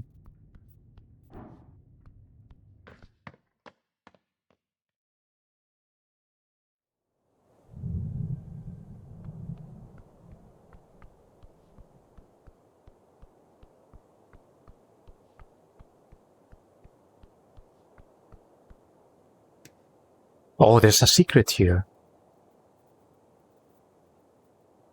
I detect secrets. Where?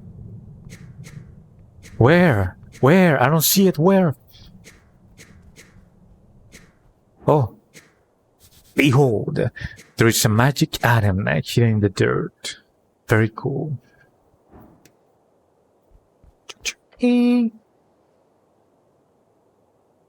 You stand before the glowing earth. You can see it. A white object, hidden a few feet below the surface. Oh yeah, it's time to dig. A treasure hidden in dirt. This is the kind of thing kids dream about. That's actually true, no? That's so cool, man. Honestly, making a kid's day would be so good. That's actually true. As kids, we search for treasures. We go on adventures, right, all the time. I actually have a nephew. He's 3 years old. He's still not looking for treasures, but at one point he's going to look for treasures. I can make it happen for him. I can hide something, and he's going to think that he actually found a treasure. That would be dope. And of course I will never tell him that I was the one that I placed it there.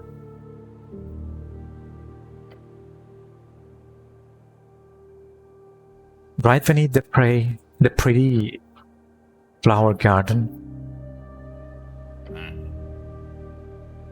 You see something, Cleric? You estimate the object to be about 3 feet down. You'll be done in a second or two.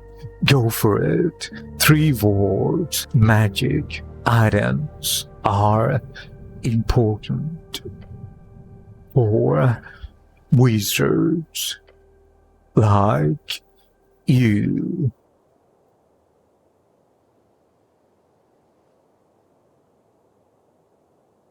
There's a magical artifact under here. Yes. Get to digging.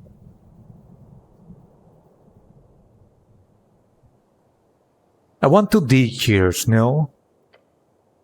Something in your body language made that pretty obvious, Cleric. You look like a kid in a sandbox. He shrugs. I won't stop you. Don't know what you're waiting for. I was maybe trying to see if he could help me.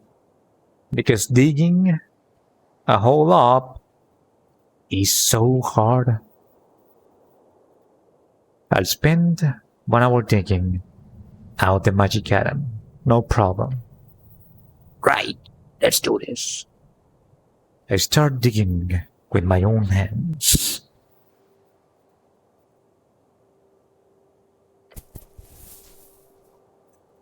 hands? Really? Yeah, I don't have any other tools for this. That means that I'm going to take damage. Maybe I should have equipped something. I don't have shovels though. What about that pickaxe you got? Oh, I actually have one. Good idea.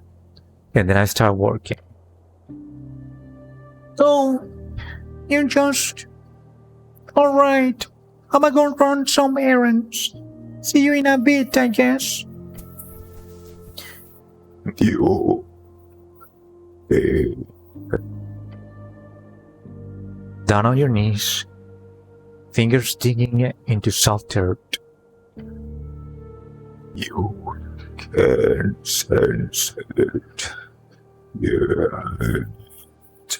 Here. As you dive in.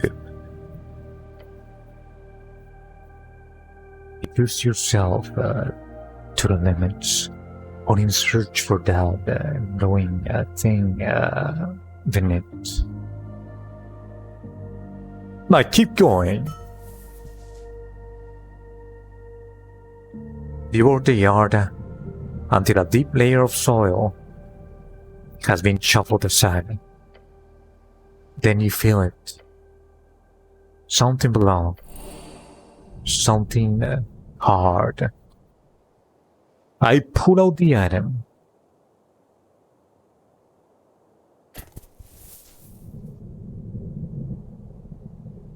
You pull out a metal object from the earth. A shield? Oh, yes.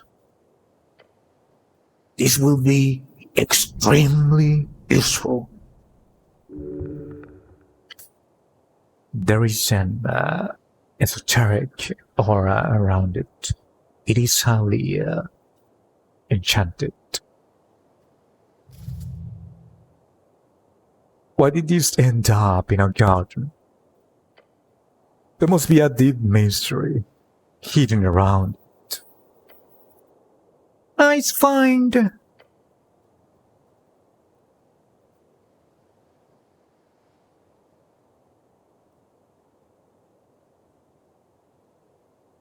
So what was your errand, Snail? And then I wipe the dirt off my uniform. Oh, just a little something.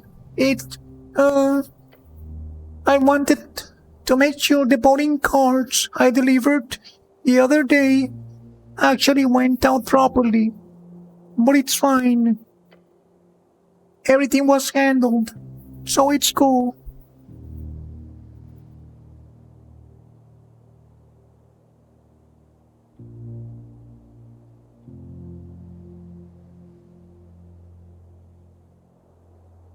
I think my hour was spent more productively. I'm actually inclined to agree with you. Now let's go. Yes, let's. And then I leave.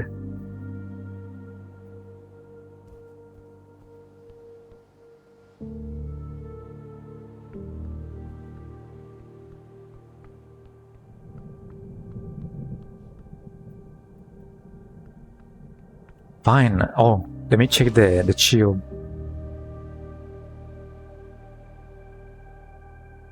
Pavis.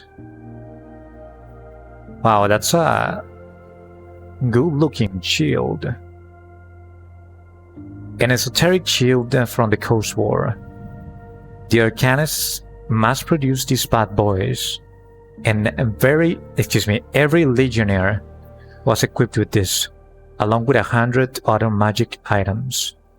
The imagery represents the bond between Arcanist and his soldier. +1 strength, +1 intelligence.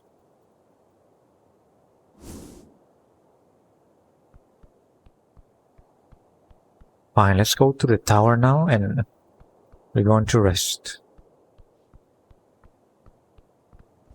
And then we're going to the snail. And then I'm running out of ideas. Oh, holy shit! What? Terve, he said. He actually scared me. This is the elf that I saw before at the top of the tea shop. He's probably investigating the death. The death of the elf. Behold, Borden Kullervo, Lamalainen. We're going to roll for this to see if we can get good information from him. Let's do this. Better than nothing, I guess. So he's an elf, clearly. He's from Elem. Same place that the dead elf is from. He's level 7, not bad. And he's a warden. An elf of Elem. His eyes are dark with the knowledge of your doing.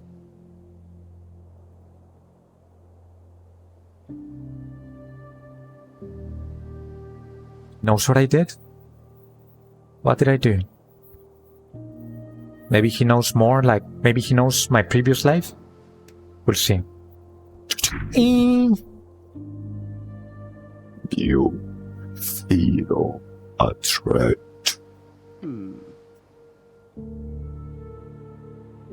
It is imminent.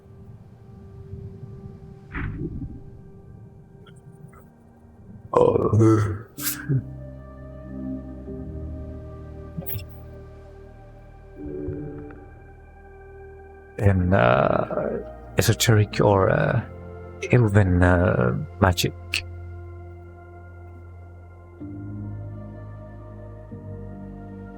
Identify yourself.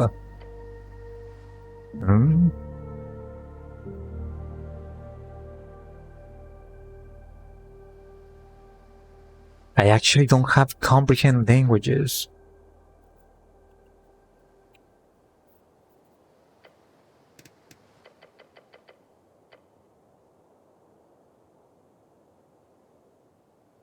Ila, Dietisti. He does not appear to be as any form of opposition. The companion takes a quick glance around the perimeter, and he says his tactical assessment to you.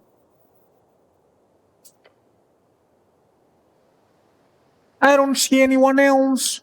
Just him. Relax, Peiko. I am Kullervo Lamalainen, Warden of Outreach.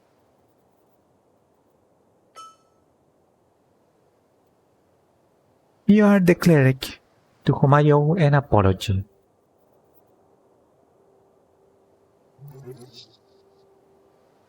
Not again. You always mess stuff up. What did I do this time? What? No. Oh. No, wait. I'm here to apologize to you.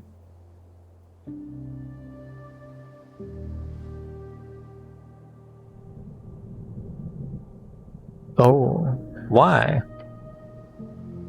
He holds his chin up high. His cheeks are covered in swirling patterns. You see the Eso markings upon his skin.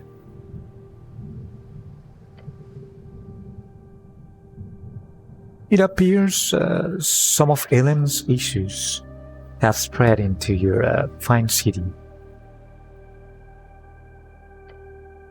They have been stuck dealing with these issues for quite some time. The companion gives you a confused glance.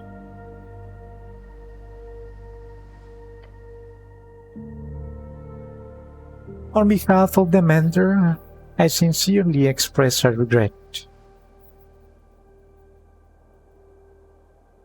I let him speak.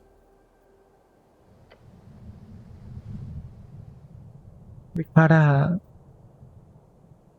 kapinalinen elementi, a renegade among our ranks.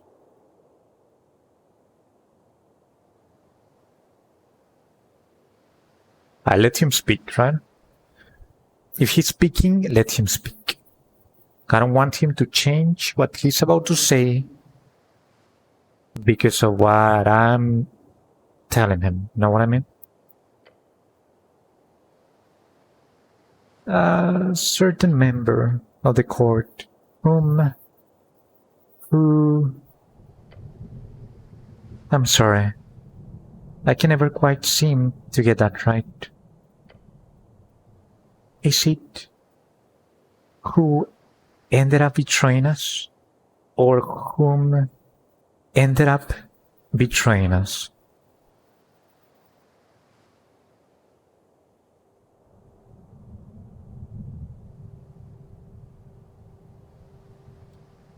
I actually don't know.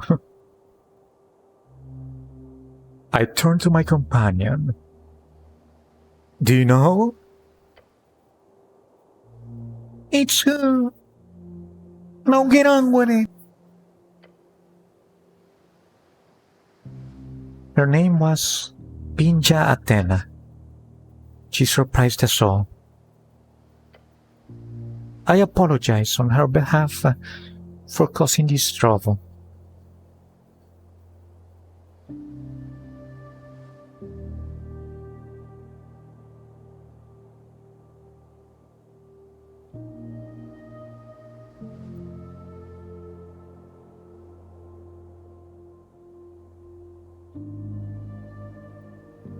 So you're saying this Pinja blew up the tea shop? Yes, I believe so. How? I've asked myself this very question. But sadly, I do not have that information. So you're just assuming she did? When I heard of her passing inside the tea shop, yes.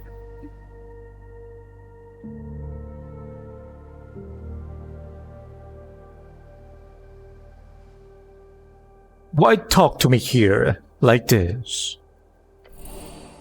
It's all... I messed up. That's the wrong question. What are you voting in the election? I am not a citizen of Norvik. Evening.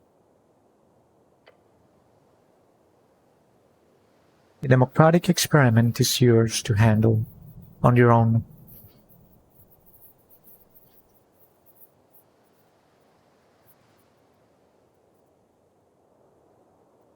I'm not voting either.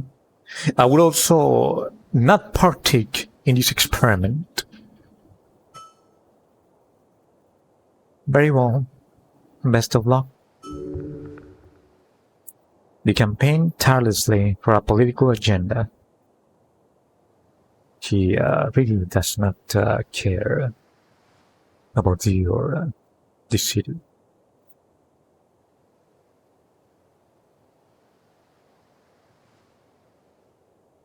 Are you some type of ambassador for Elim?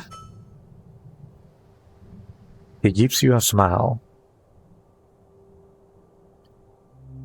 Elim does not deploy ambassadors in foreign lands. It is beneath her legacy. As Hadrich Warden, I perform diplomacy. How could that not annoy you? The elves are too proud for their own good. Dead entrails of Elim reach far and wider. Why talk to me here, like this? I rushed here as soon as word reached me. An Elim elf does not typically show up dead in a Norwegian tea shop, after all. And I must leave soon, so do not assume to find me here in the future. You didn't only come here to apologize, did you? No. Primarily, I came all this way to give you a warning, to give your city a warning. What kind of warning? Pinja Athena was the head of an organization with one goal: destabilizing Norvik and its populace. The scoundrel!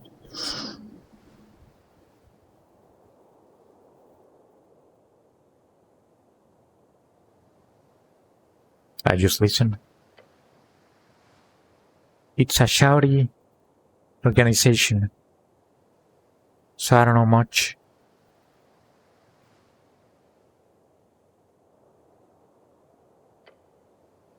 Except that she was planning on exacting a horrendous esoteric attack on election day. What? All of it to bring ruin to this wonderful city. Could you imagine if she had succeeded? How many lives would have been lost? Terrible. Just terrible. The explosion.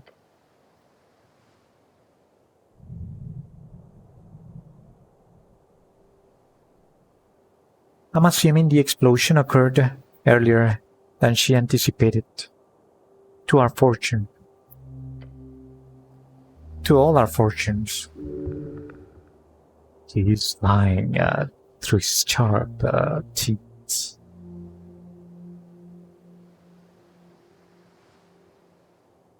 Oh, too clean.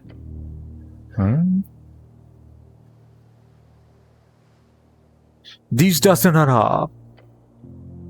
There is much I, too, do not know. I apologize for that as well. The elf swings his cloak around, facing the river.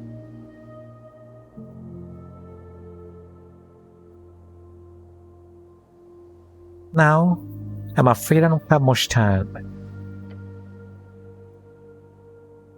He glances out over the river.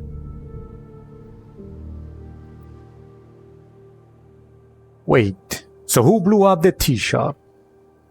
I do not know. Someone in her organization? Pinja herself? A collaborator? Perhaps one of her underlings did not want to follow Pinja Athena's horrid plans. I've also heard she was meeting with a powerful local hag on the day of the explosion. Perhaps that meeting has something to do with it. If this guy is lying, he's also framing or setting someone up, in this case a local hag.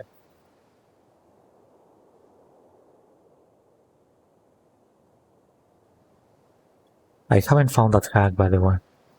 I think. Who could it be? No idea, maybe a new character.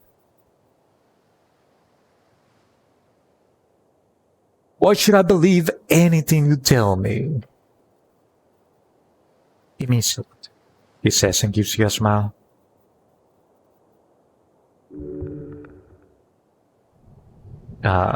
condescending smirk played as a friendly smile. You your way in the pit of your stomach. We have a saying among the outrage court. It translates into something like, dragon servants do not know. They simply feel. They have baisto, or perhaps a gut feeling could be the correct way to phrase it. Your gut must tell you, I am on your side. Pure God disagrees. He's very good at this. But he's flying through his streets. Trust your gut. There is too much wiggle room in this man's words. He thinks he can charm his way through the gaps.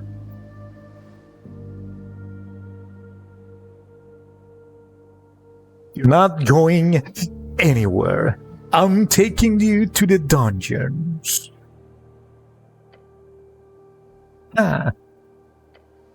His demeanor changes instantly.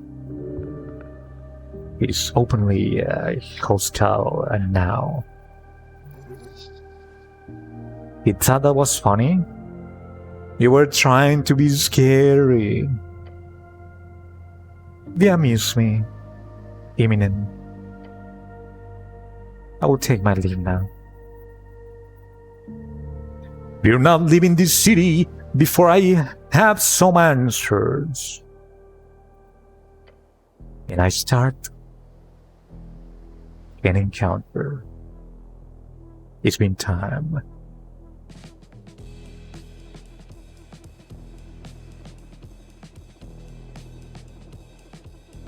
It's been some time since we had some action, right? He's like, oh yes, I am. I prepare myself to kick his ass. The companion drops into a squat. He's like,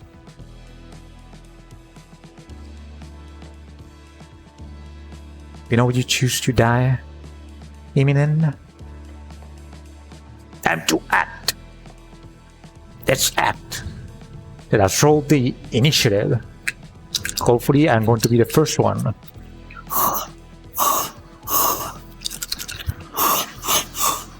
Do me a solid. Do me a solid. I don't want to die. And I see myself as the winner.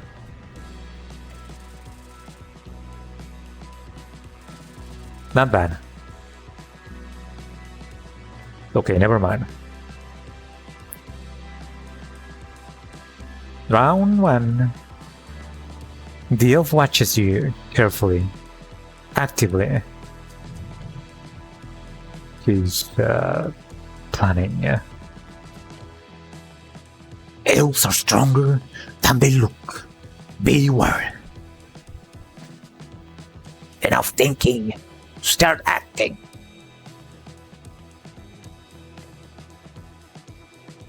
The companion grabs his sling, loads it, and whirls it around his head. That looks like a great shot. The stone sails through the air and grazes the elf's ear, drawing a sudden spray of blood. He stumbles to the side, briefly clutching at his ear. His eyes narrow.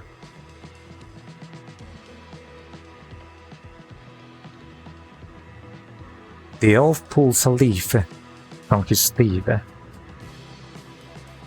and speaks in a voice as clear as chilled water. A cascade of silver light crashes down on you, turn into your body. I tried to mitigate the pain. Let's roll for it.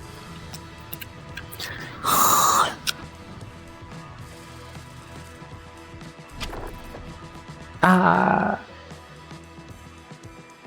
Ow, ow, ow, ow, ow, ow.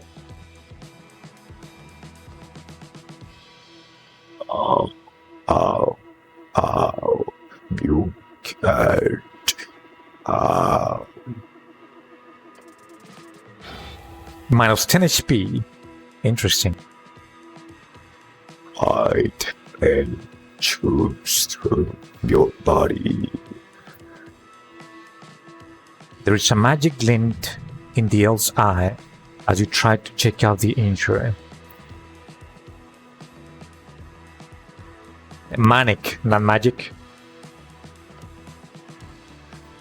Now's your chance. Make him stay.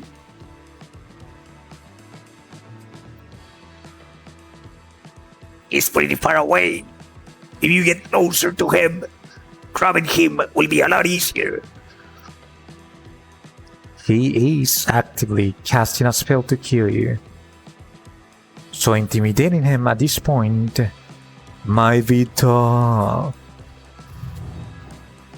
This elf needs to stop disrespecting your power.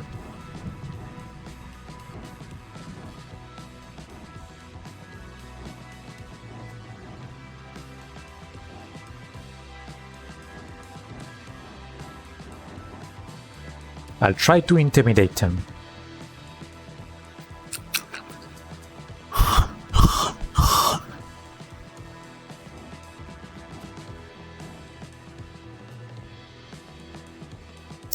I don't know. Let's go for it. No way! We reach our confidence, and as usual, cannot find it. Idiot! You better not. You better not, or I'm telling. The vision crosses the elf's smooth, golden face. You're telling? Yeah, the beefed. You fully said you have no power over the situation. You feel no authority whatsoever. In fact, you are now on the verge of saying the word mommy.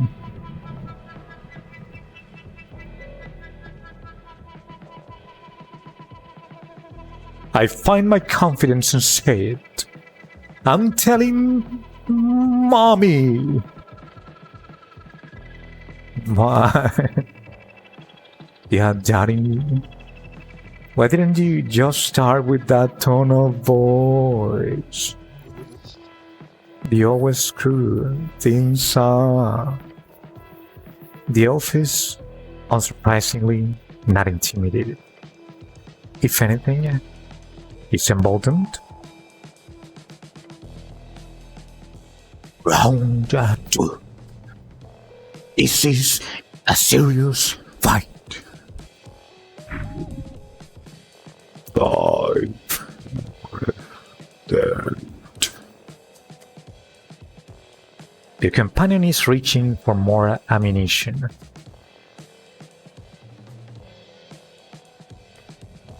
Now, puts his sling again. This thing he's taking just one extra breath before he lets it fly.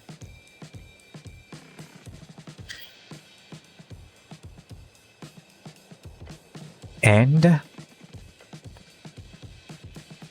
fuck.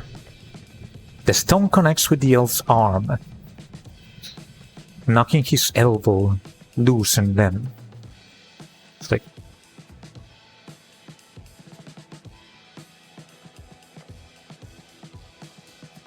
with a flick of his hand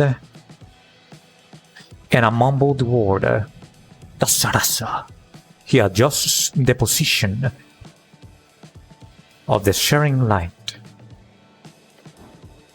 It falls once again squarely upon you. I try to mitigate the pain. Let's do this.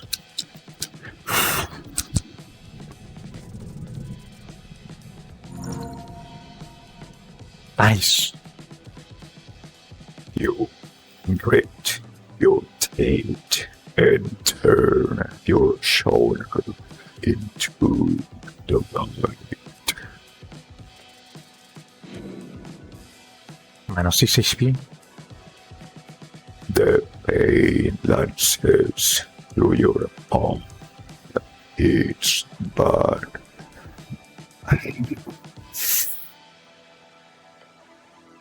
It could have been.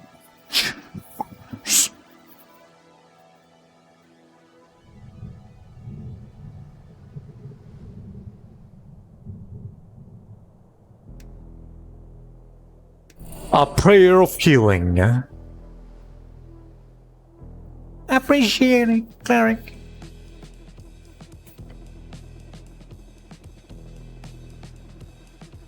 Be damned, insect. How are you still alive? He blinks, then scoffs. Crushing a bug like you is beneath me. He's planning an escape route. Maybe towards the edge of the city. Maybe jumping into the water. You cannot let this continue. Make him submit. You can make this easier for yourself. Get closer. Hurt him. Make him suffer.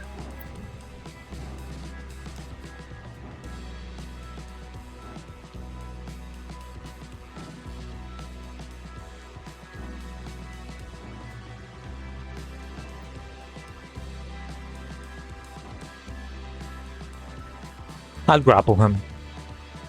Let's go for this one.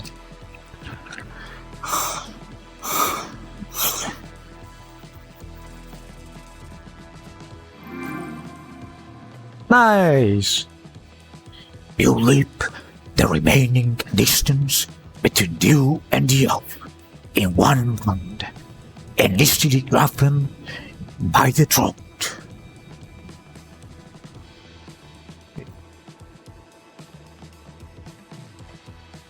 He's able to squirm out of your grip.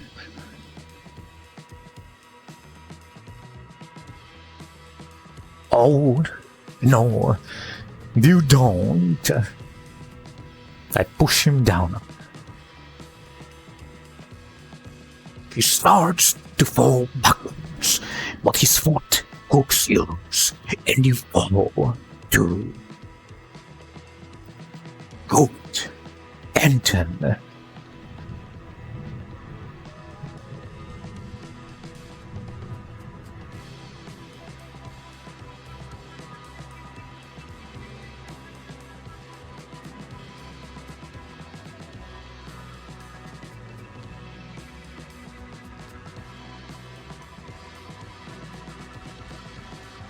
I'm just going to hold tighter. If I try to hold something else, he might have the chance to free himself. No, give up. And I hold tighter. With all my strength, right? Let go! Let go! He kicks you in the face.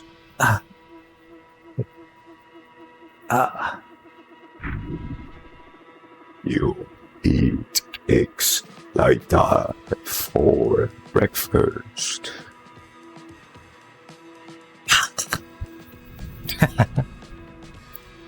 So your plan is to hold his feet while he kicks your head. No, don't let him kick you. Silver and mist appears around the both of you as he begins to say something else under his breath. But then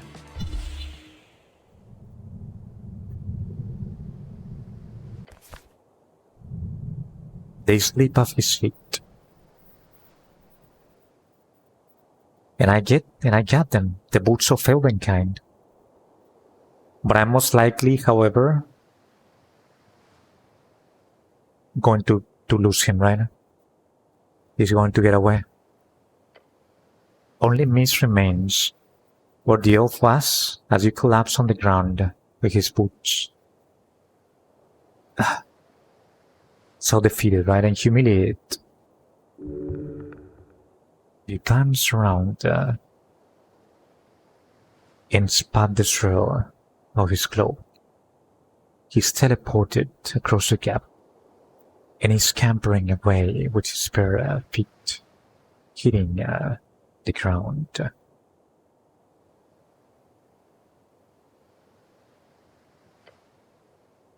With the elf gun, you admire your new footwear acquisition. Oh wow! What a beautiful pair of boots. Those are pretty cool boots. A gold prize in your elvish hunt.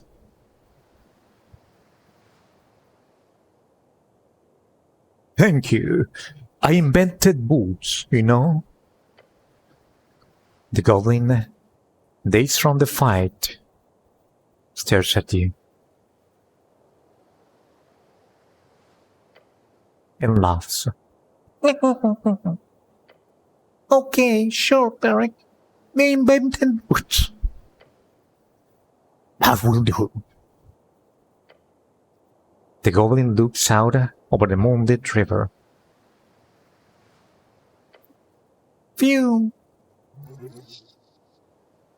Such a nice elf.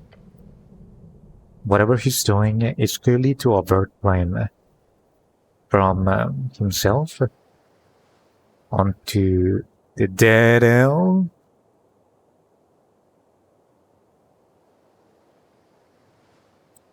Oh, so he's the actual betrayer, maybe.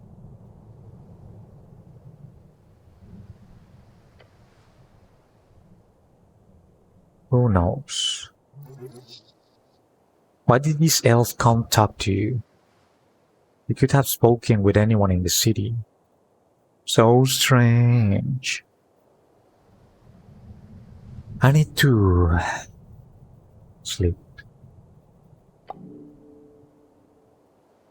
And then I leave.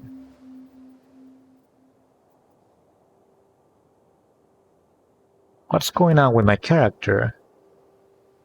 Is he going to be like this from now on? Oh, he actually won.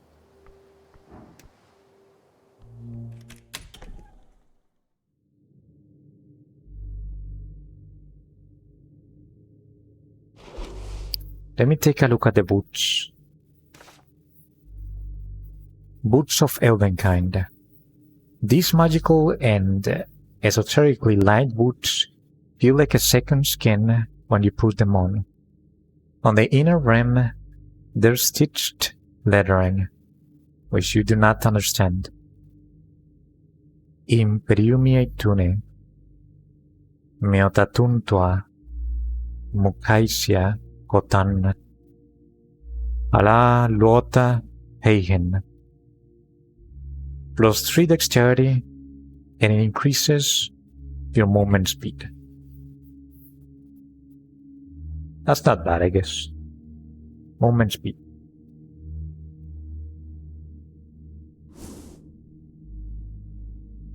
Time to sleep.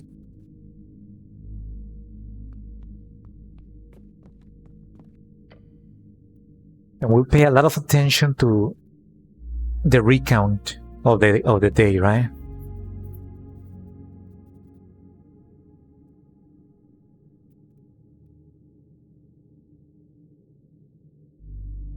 I lie down to take a long rest. You're going to bed. I'm gonna head out then. Good night. As you fall into the softness of the bedroll in this tiny tower, you feel tired, the kind of tired sleep won't fix.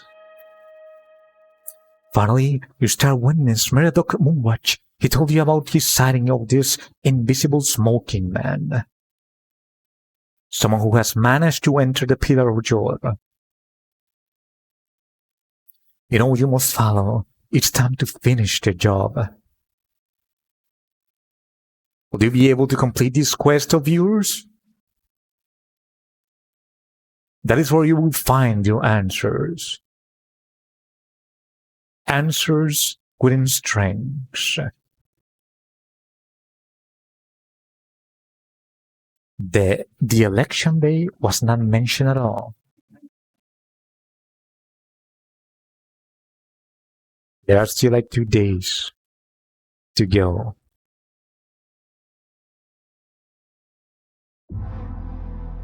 Day 4, March 25th.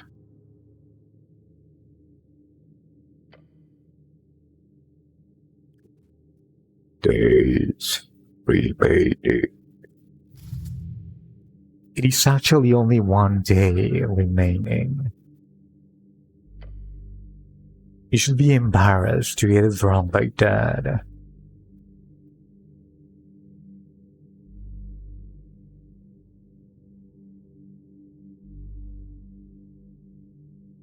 Two days till the election. You must finish this. What is this though? I'm not feeling too good. Can it change the way that I start the day?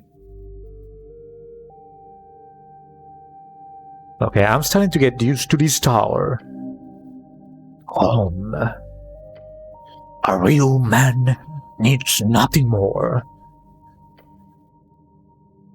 than a bedroll and some old planks in a whole field tower that keeps swaying in the wind. Vince. I'm not feeling too good. You should go to bed earlier. Like a man. See.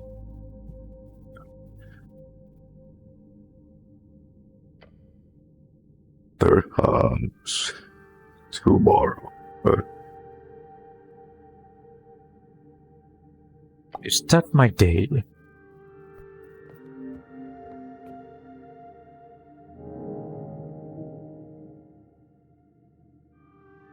And in your roots? Not really. I'm still missing some dots. Look at this. Some notes. 1, 2, 3, 4, 5, 6, 7, 8 notes. And this one is kinda interesting because it's in the middle of nowhere. You see? Well, in the middle of this. But it's not connected.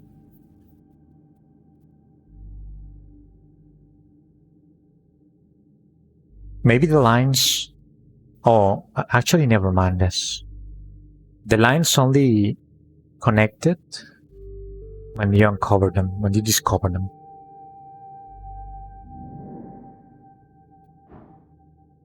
What spells do I need for today?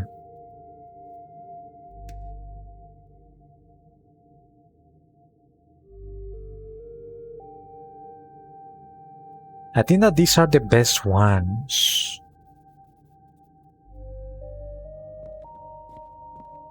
I was missing one though. Which one was I missing? Like, I wanted to use one and I didn't have it last night.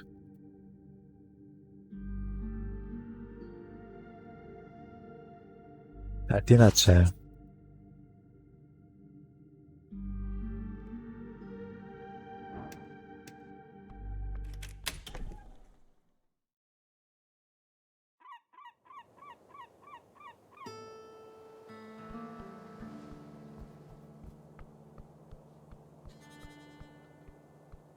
Is it really time to go inside of the pillar? I mean, let me exhaust the places up. Also, I haven't really talked to my superior. I actually don't like him. But he's only available past midnight. Oh my god. He's actually a vampire. That confirms it. I mean, I knew that he was a vampire, but I wasn't really sure. That actually confirms it. Let's drink some water. Drink water in your house. Let's do this. It's been some time.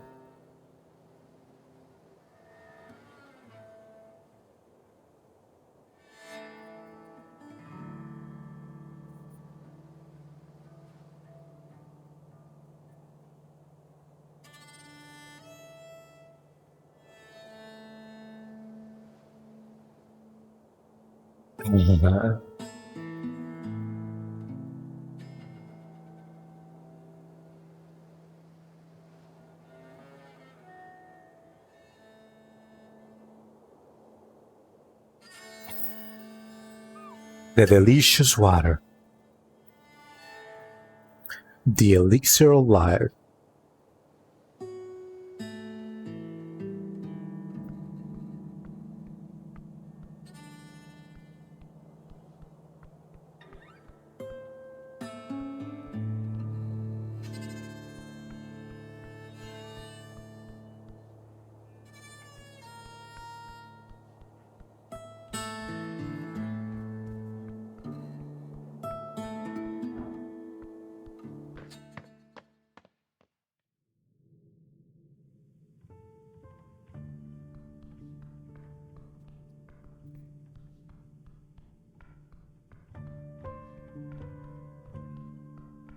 Where is the goblin? I need to get him. Huh? Oh, there are secrets here.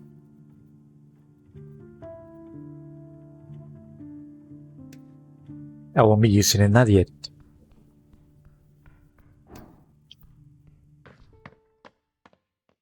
Let's go get the goblin.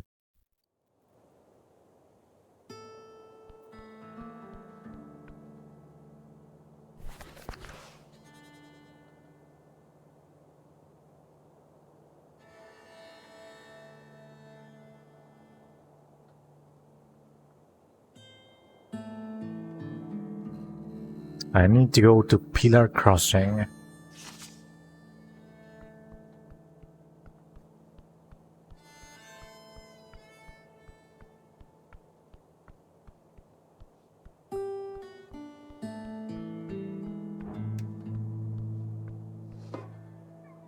Nice.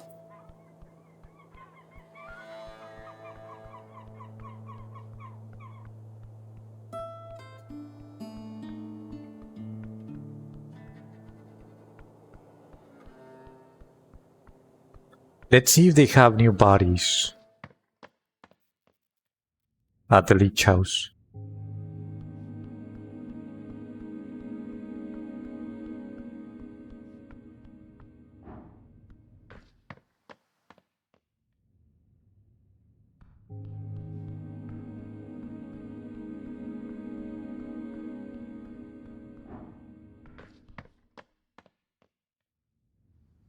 Oh, I can also see if I can revive it, right?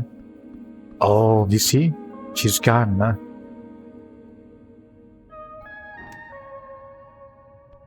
The dead elf is gone. Let us ask him where she is. Yes. He says with a smile, putting away some of the documents before him. He's desperately trying to not mention the pod. Where is the dead elf?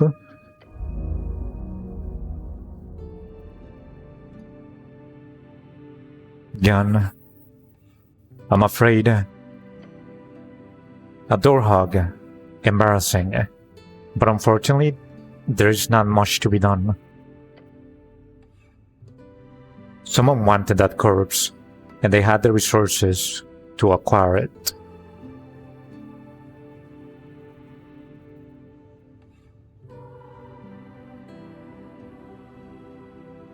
Adore what? Adore hug. It's a colloquial term. In short, an actor cast Dimension Door twice. Like I said, embarrassing. I should have set up more defenses, but if you could employ an agent with Dimension Door, they could surely cause even more trouble. So perhaps this was for the best. It was obviously the elf, no? The elf that I saw last night. He's the one that took the course.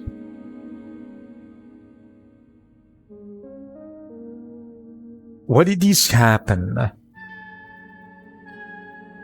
They wanted the corpse, clearly. Elves are strange creatures. Who knows what strange activities they perform with their dead?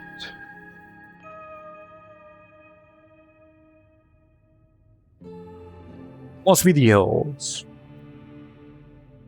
The alien's roots reach far, cleric. They see an unnaturally, uncharacteristically wide smile spread across his pale face.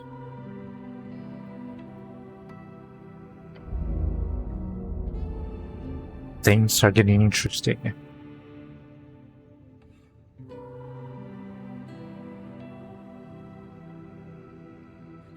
I require assistance with some things. Of course, cleric. Anything for the city.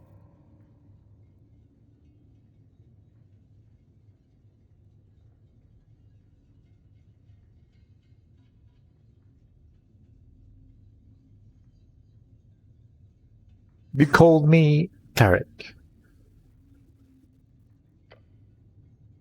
I did, yes.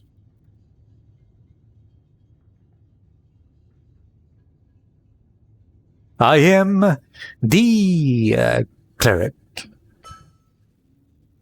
Good for you.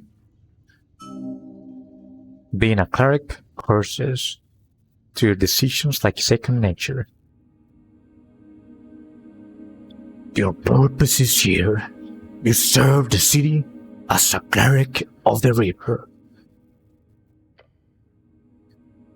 Do I love to ask, what type of cleric are you? Type? Yes, if you are a clergyman, you might run a congregation for a local religion or deity. Holy man on a holy mission.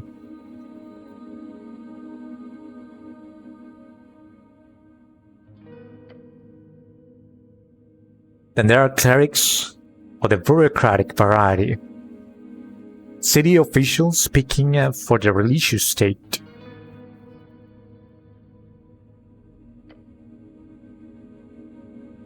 You, however, must be an arcane cleric.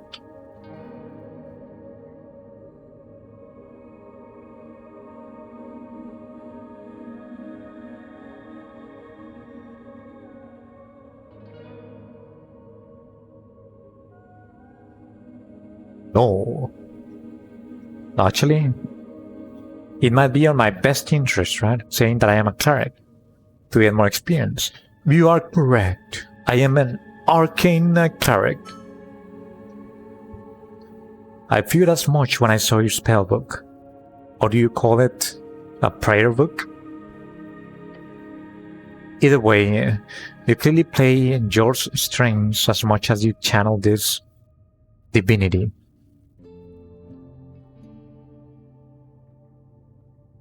So, what do you know about spellcasting? Quite a bit. It seems very on the subject.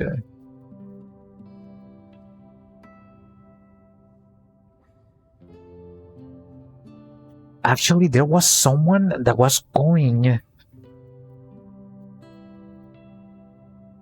to fix my book. Where was that?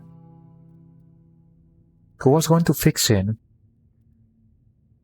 Was it the potion vendor? The illegal potion vendor? I never returned to him. I'm going to have to load the game. Maybe. Or maybe I can go to him tonight. But I wanted to go into the pillar, no?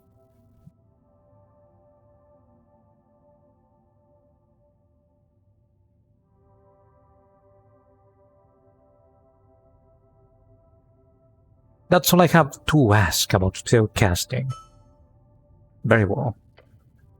If you want to practice, feel free to cast anything non-lethal on my servant Toast. Wow, that's evil. That is actually evil, yes. Poor Kobold, look at him. He's just chilling on top of that crate. Treating a servant like that is despicable.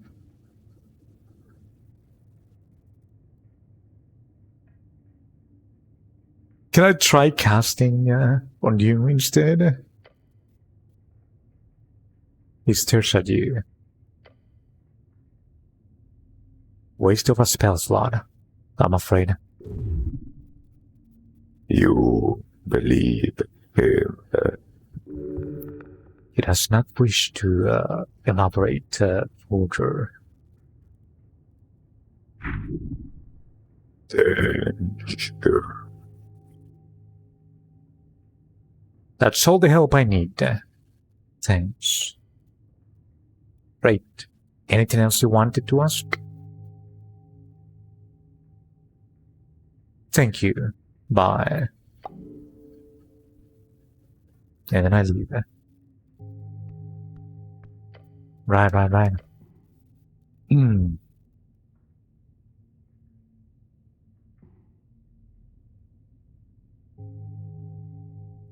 Know this one?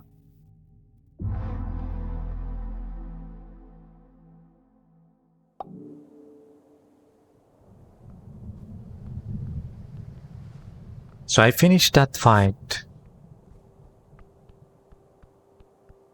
I'm going to get my book. I'm going to the potion vendor. He's right there. But he's there after midnight, right?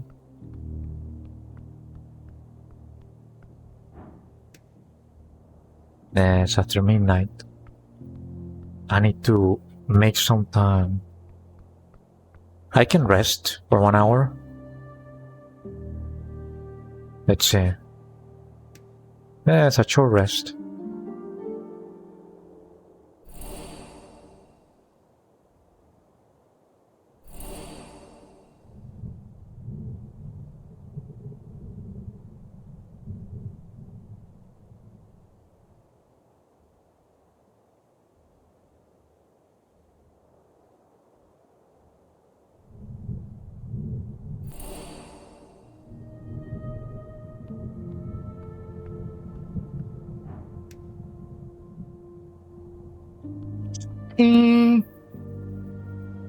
As you approach, the scary red eyes appear to the smoke once more.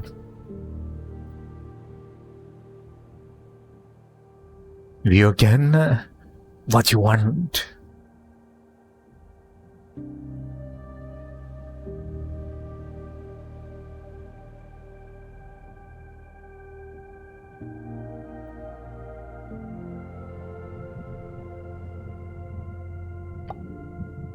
He actually doesn't have it. Who the hell has my book? Who's fixing my book?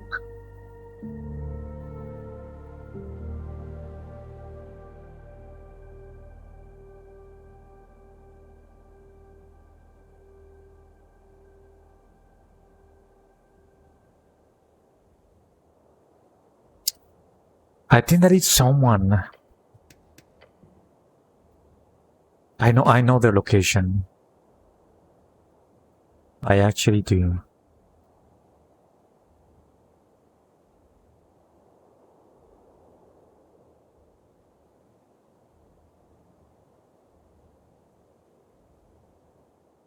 Day 3, day 4.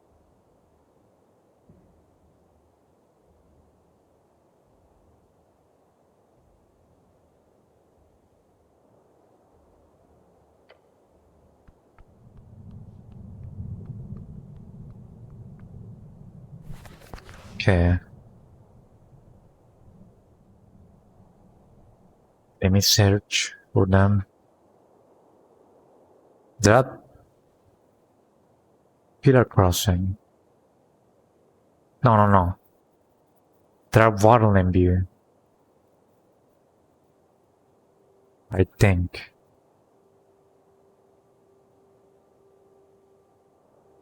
Let's go to Waterland View.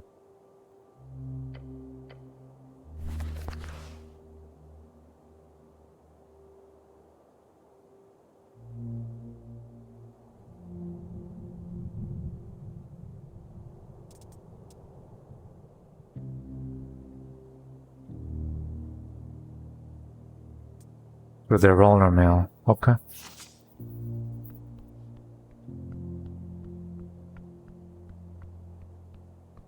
This way.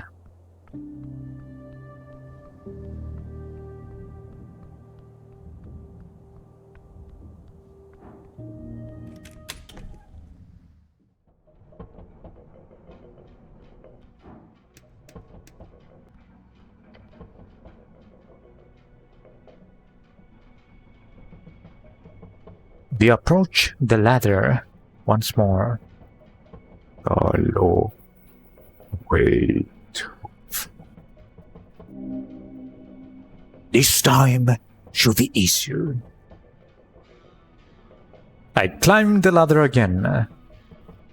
You take the first step onto the ladder, and then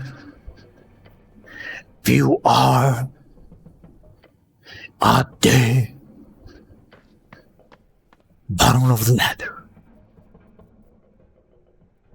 Let's go. And then I leave.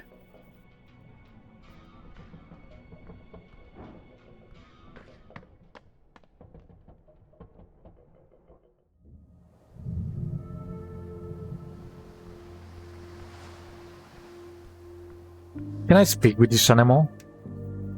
I think that I actually can. The crab on the rock greets you by not doing anything. I speak with the animals. Your magic causes you to hear a tiny sound from the crab. A sound that turns into a squeaky voice. Hi there, big fellow. What's it like being a crab? It's great. What do you like about being a crab?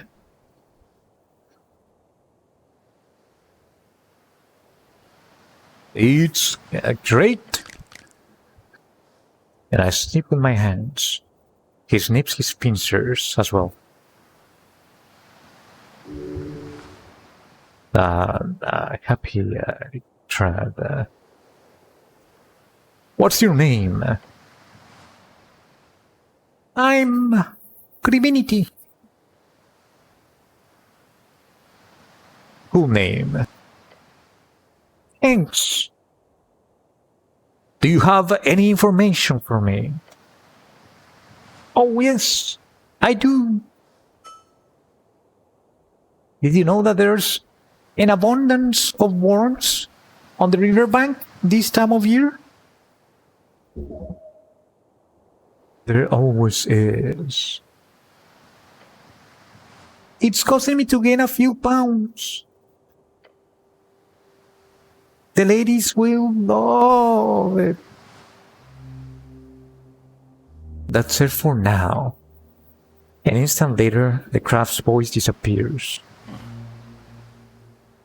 Hope you had a riveting combo. Now can we go?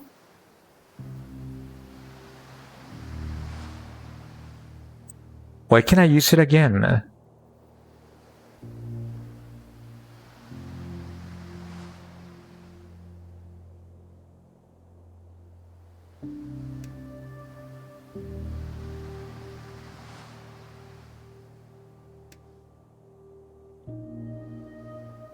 Oh no, I just leave.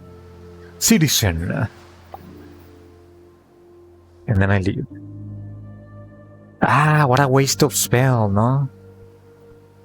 Why did I think that it was going to be helpful?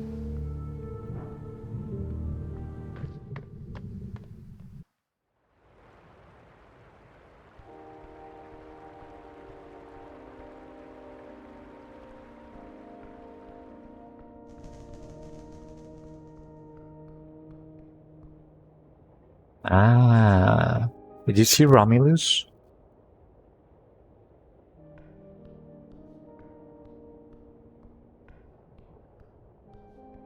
I was trying to catch him, but he got away. Here, I think that this is where I left my book. No way, dude. Maybe there's another way in? I think there was. Which way?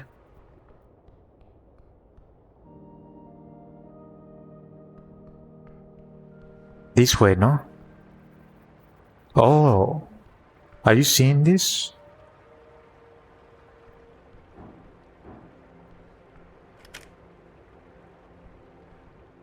Maybe the same thing happens down here. Maybe there's also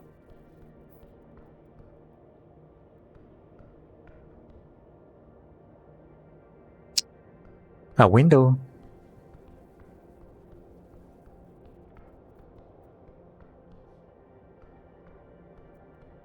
No, that is not the case.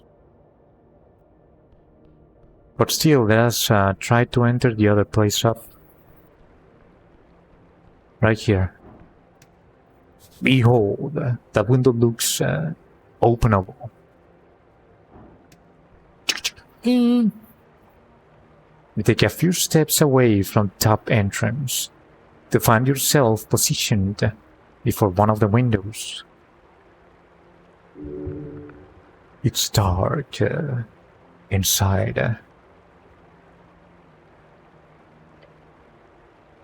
While Waterlane never sleeps, the Free Striders are clearly busy these days before the election.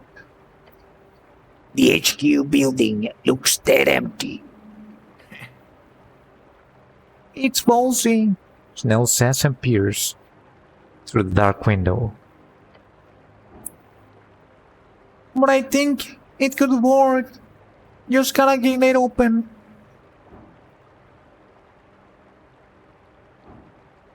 Try banging on the glass. I tried banging on the glass. Their first hit's an extremely solid material. Magic glass. It's impenetrable.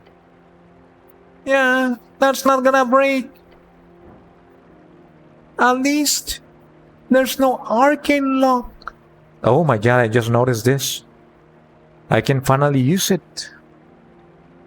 The knock spell.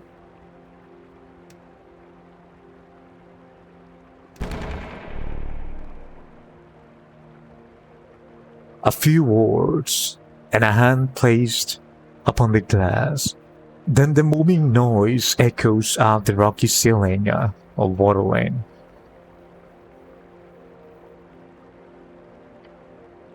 And the window slides open in an instant.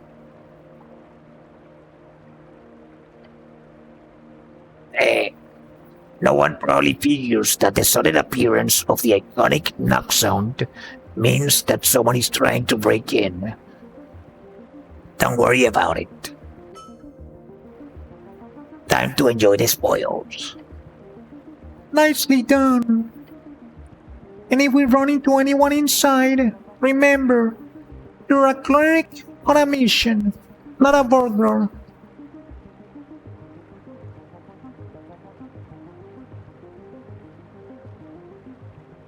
What about a sneaky rogue? Sure, that's slightly better. Nice. Let's go inside.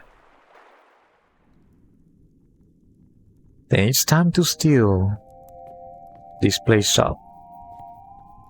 Want to loot everything we can. This is new. Behold, more loot. Pixie dust slush.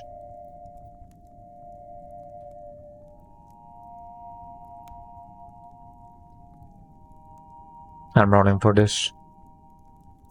But I need dexterity items. Let me equip them.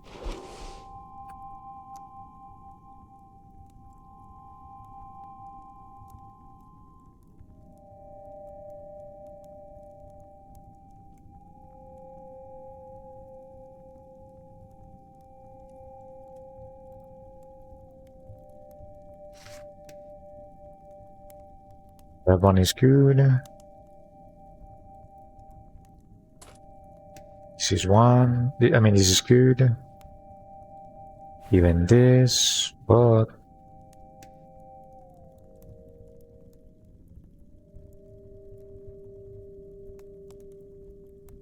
plus 1 dexterity, plus 2 dexterity. This one.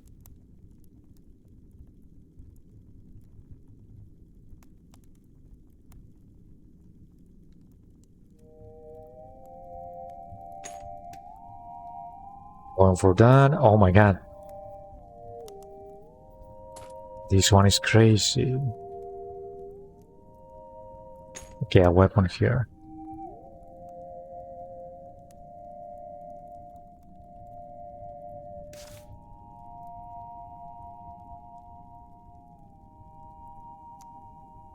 Oh my god, plus 3 dexterity on this.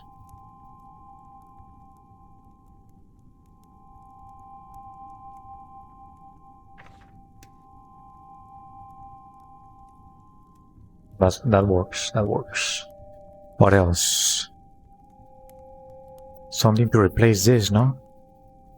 What is this? Is it possible? Nice. What else? What else? What else?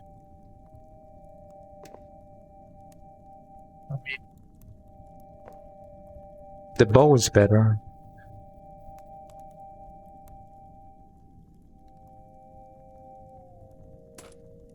This one.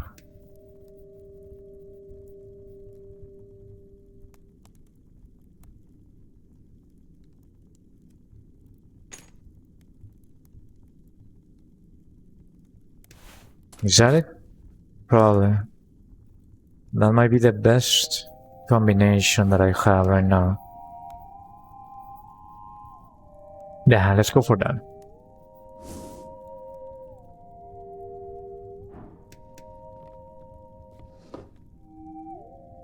Let's go for the pixie dust slush. Let's roll for it.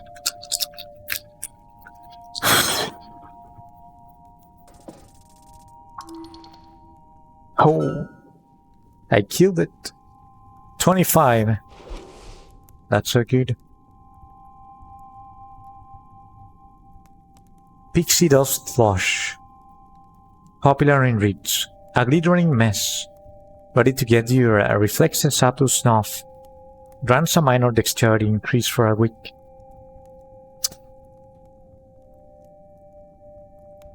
I might as well use it, no?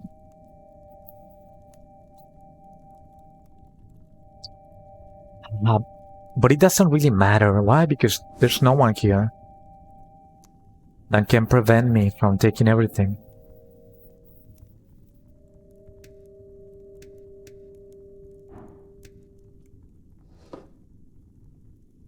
Paramount trait. Let's go for this. I get it, no? Nice. Behold. Get it. Get it. Bone dust. Not bad. Nice. Even the crowns Let's go. We're getting this glorious sword, finally. Behold, an incredible sword hangs upon the wall.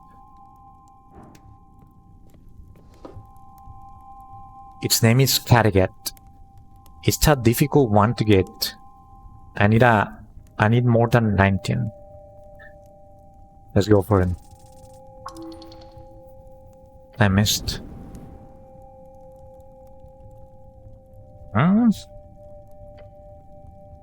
Oh, I didn't see anything. The creature cackles in the fireplace.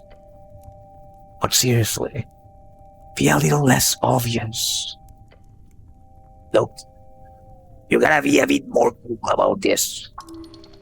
You're better than this. Try that one again later. Cool. Are you serious that I cannot try again? I should have freaking increased my dexterity.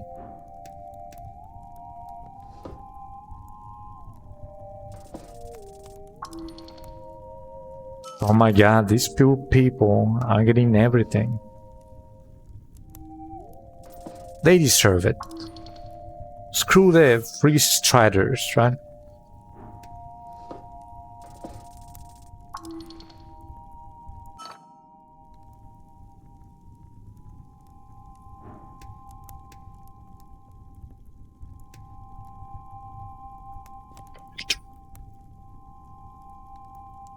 Oh, but there's a safe here. Careful, cleric, the goblin whispers to you. The free striders are many things, but careless is not one of them.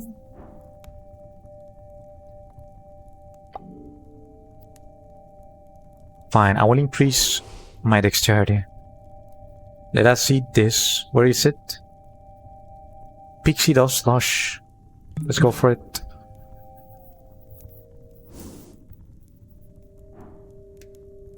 I'm going for it. You check behind the mirror. There's a safe in the wall. You know that? We're going to try to crack it. Let's go for it.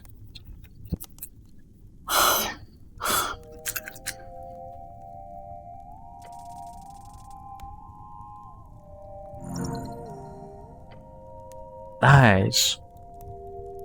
Trace in the rim of the keyhole. With your gloved fingers, you sense the esoterically aligned arcane power within.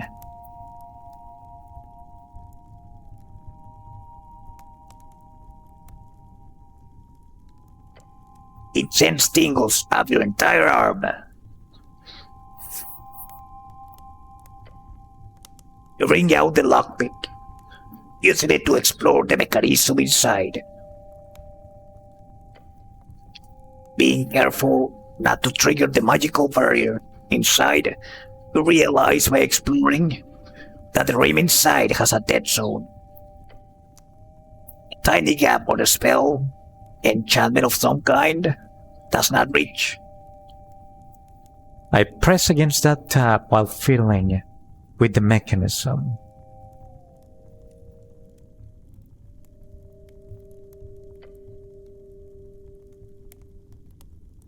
You do so, and within seconds you hear a click. Whatever you did, it just worked. I am the greatest, a true rogue for the era. You sure are. Wait, there was a class conflict? Because I'm stealing, right? And great job. Seriously. You hear a method whistling in his fire.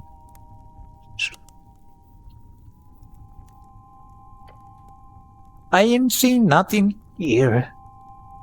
No, sir. As the door glides open soundlessly, you see inside a stack of papers bound by a leather strap.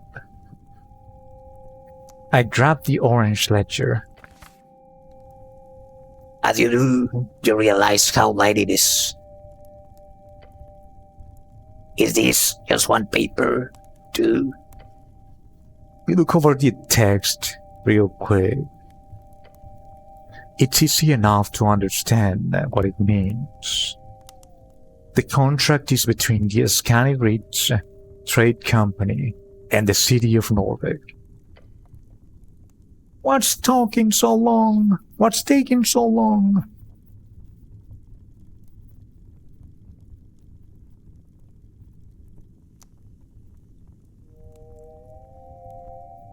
Wait, Snell. I need to check this. Fine, be quick. The contract states that from the 1st of Beltan, on the morrow of the Blood Night, that is a month after the election, the land rights of 15 collective ports across Norvik will be transferred to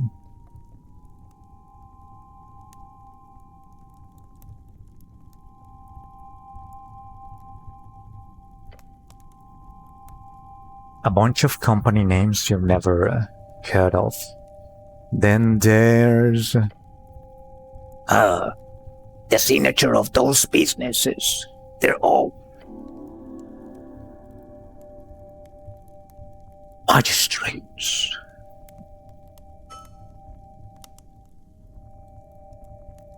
one of them, says Nicholas Darrow.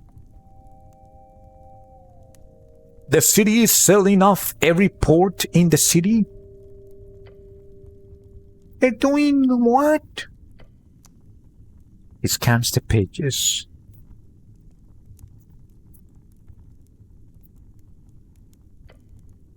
That's insane. Genius move, honestly. This means the Free Striders will get control of the sea, no matter what happens on election day. And the magistrates will all get rich. Now that you get this info, you better get out of here. But, These fucking priest striders. Should I release this somehow? That's the folk needs to know the truth. Yes. Excuse me. this is harmful for the city. Pure corruption. You're not gonna stop it either way. You should turn it in back to Mira later on. Tell her you got it from some thief on Waterlane.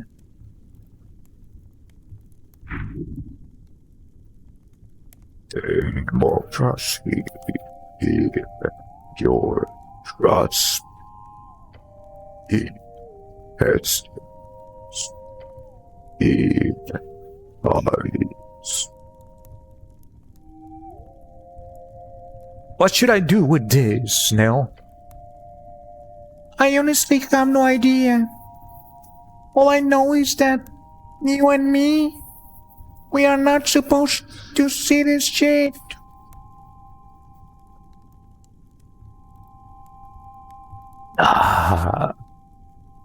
The empty of Tasros. Greetings. In the name.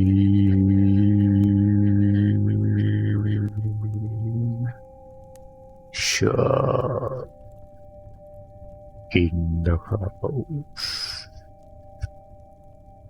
Hey, empty Tasros. Welcome. How's it going, buddy? You're super late. Yes, but you're here. You actually made it. You fell asleep. You didn't compromise. That's good.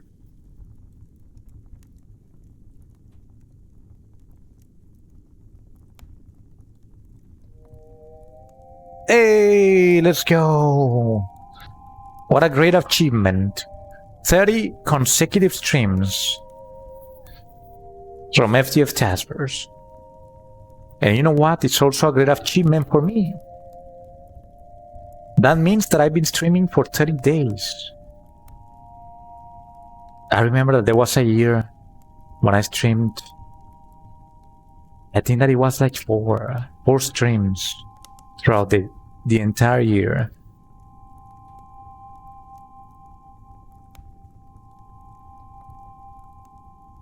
And I think that last year I didn't even stream, no? That's crazy. Until 100? I mean, you're already like almost at the middle of it. Actually, not really. But that's still like 1/3. Almost 1/3. That's very impressive. Oh, an MTF task force I'm stealing from the priest traders right now. A mother place. And I'm stealing. Don't do anything hasty. Right. Time to get out of here. And then I leave. And I also found a paper that says that the free striders, they were going to pay the magistrates of the city. All of them were going to get a lot of money for their favor. So they were not exactly buying the election, but they were buying the magistrates. 1 month after the election, they were going to get a huge sum of money. I mean, they are going to, because the election still hasn't taken place, right?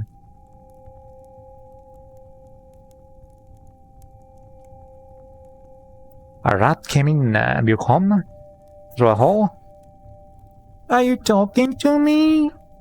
No, I'm talking about the rat that the MTF task force just mentioned.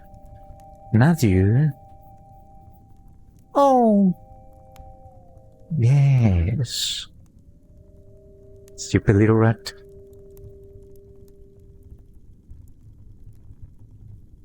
Oh, you heard rat noises. Do you really think that it's a rat? Have you actually seen it? What if it's a human mole or something? And it's right below your bed or something. It dug up until it reached your bed. A human mole.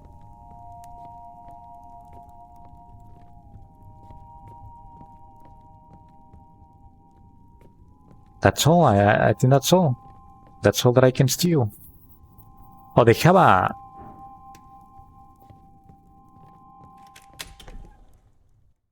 another level.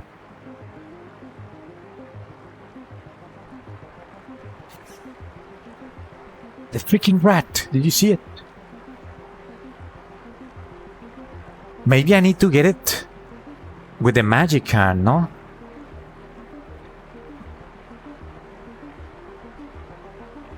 I'm missing one rat.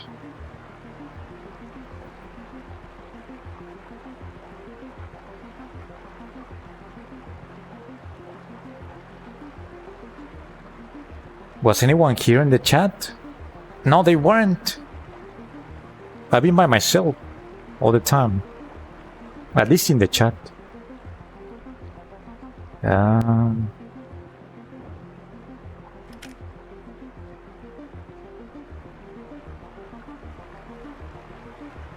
Can I go this way? I cannot.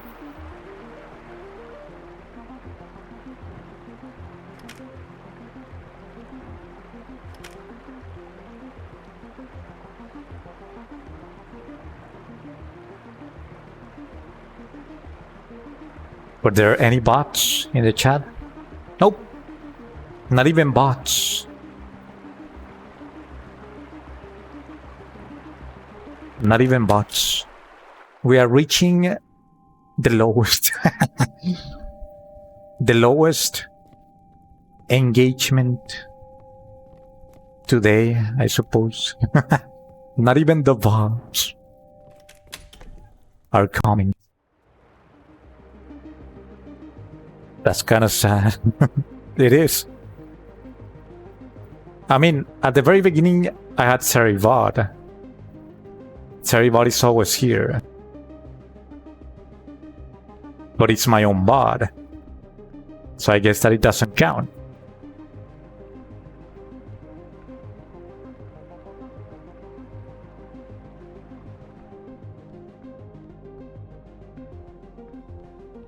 How can I enter this freaking place?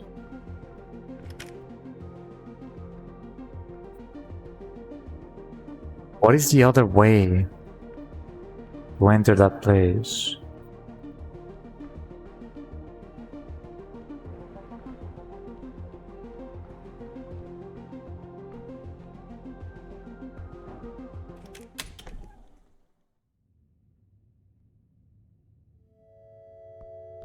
Oh, there's something that I can reach with the magical hand. Actually, I can't.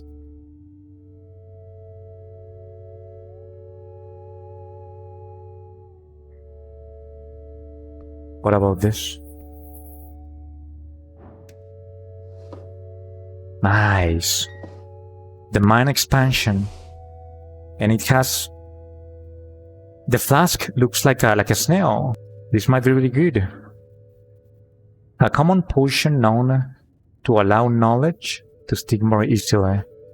Often used by students. Grants a minor intelligence increase for a week. I'll consume it. The game will end in a week, most likely. I'll just go for it.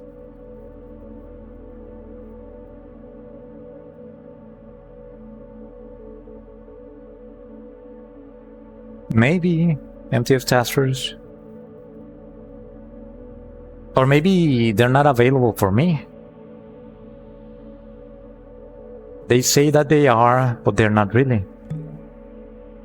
I'm only a small streamer after all.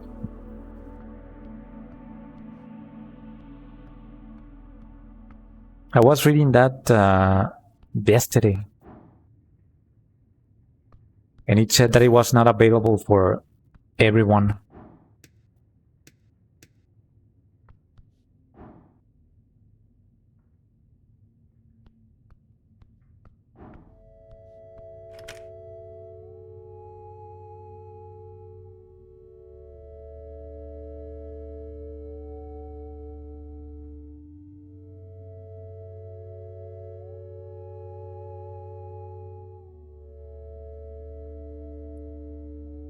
No, but it's not going to work.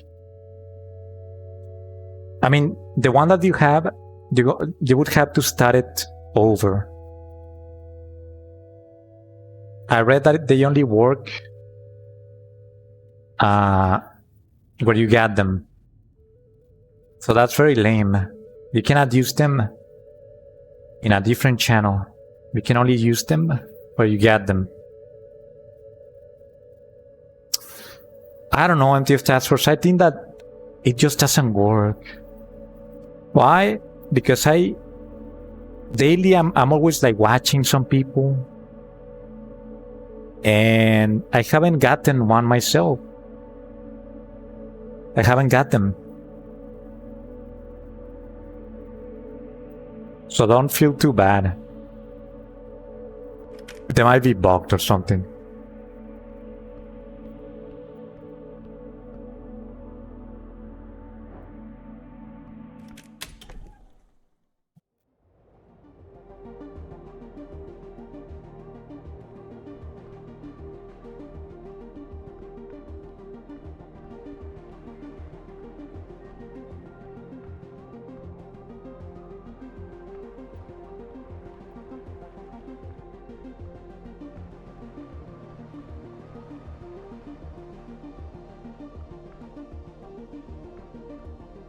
Wow, the movement speed really changes.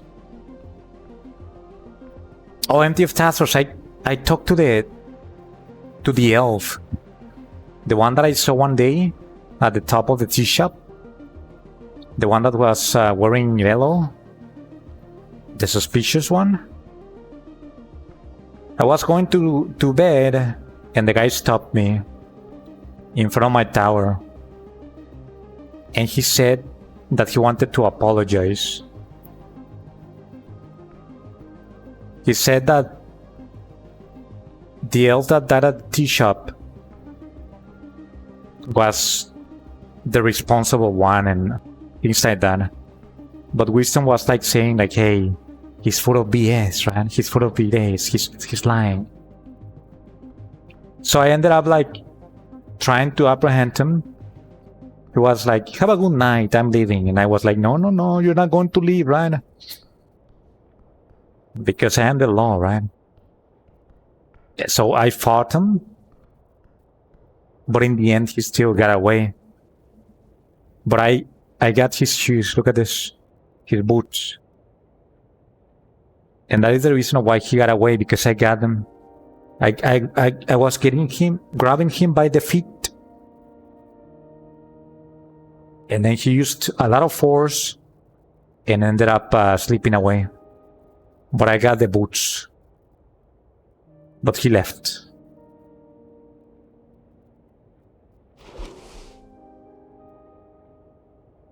Well, the food actually gives +3 dexterity, so it's not that bad. And it increases the movement speed. That's the reason why you can see me go this fast now. You see this? This is really fast. But I don't really care about that. Also, let me change my gear now. I changed my gear to steel. It's time to get it back. The normal one.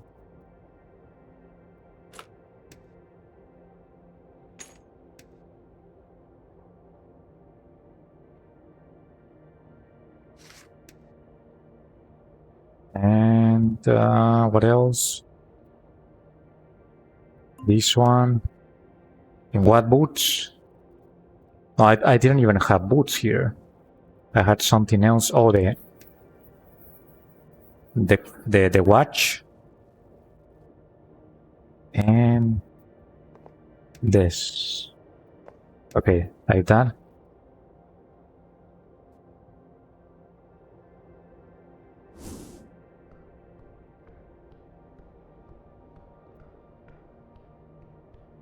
Oh, and I can already enter the pillar, by the way. But they said like, hey, if you go inside of the pillar, you're going to be done.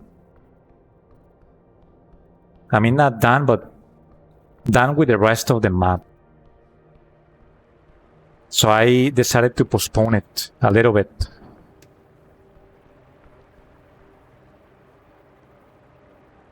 No, but that's a different one. But just check on your badges. Maybe you actually have it already. But that badge, it means that you're only listening and not watching. It is to let others that you're not watching, like, hey, didn't you see that? They're going to tell you, like, and with that you can tell them, dude, look at my badge. I'm not even watching you. I'm just listening. Right? I think that that's very useful for people that cannot see.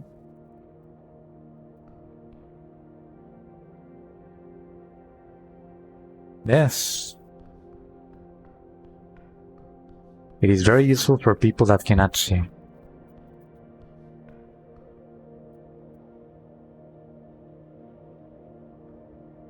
It looks like Yoda. This dwarf right here.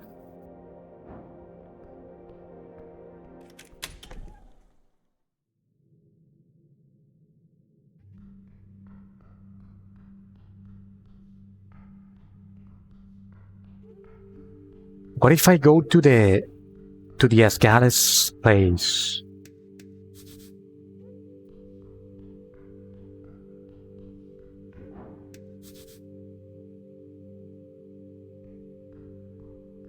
Maybe they're not here, and maybe I can steal. Nope, can do that. Fine.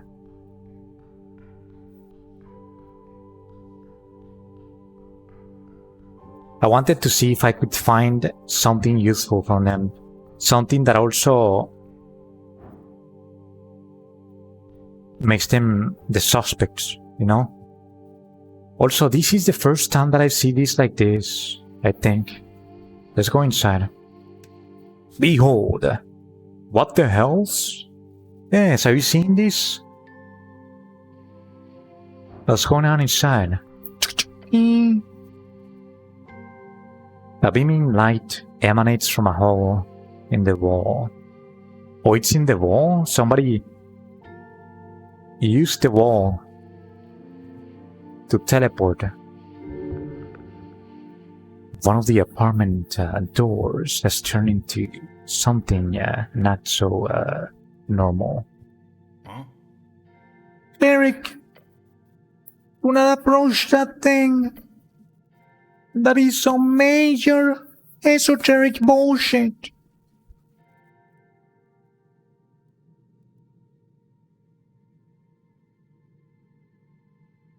But it looks so cool.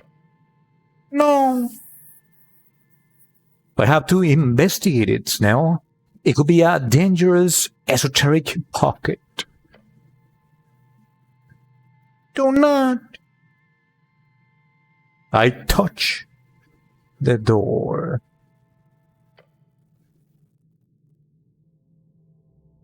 Little by little, it's going to happen.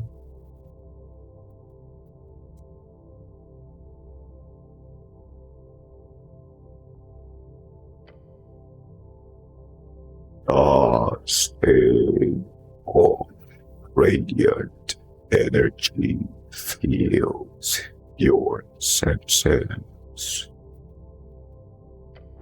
And you are free. I'll try to survive. Do me a solid. I don't want to burn in the depths of hell. I see myself as the winner that I am. Let's do this. Ah! Sentenced to burn. You feel the thing.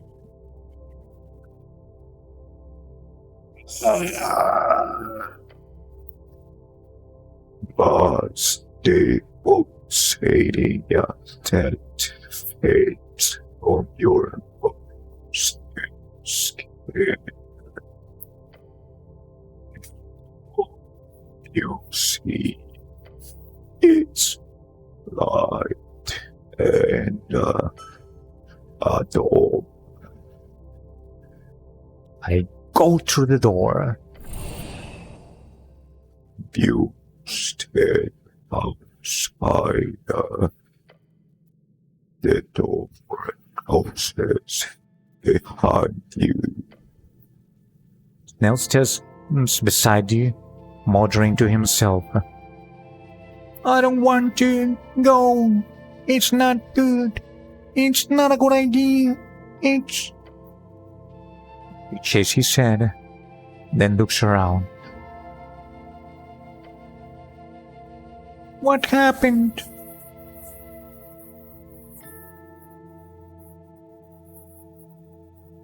I don't know.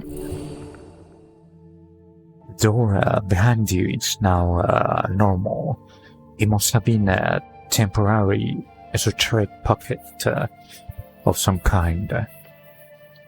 I feel weird. Not terrible, but I feel how you're feeling. Your body is refreshed. Huh? What? What time is it? He looks at his tiny pocket watch. Holy shit. We lost 6 hours. Wait, that's actually right. It's 7 a.m. Oh, Yeah. Oh, indeed. Esoteric Godspeed damned bullshit. That's what it is.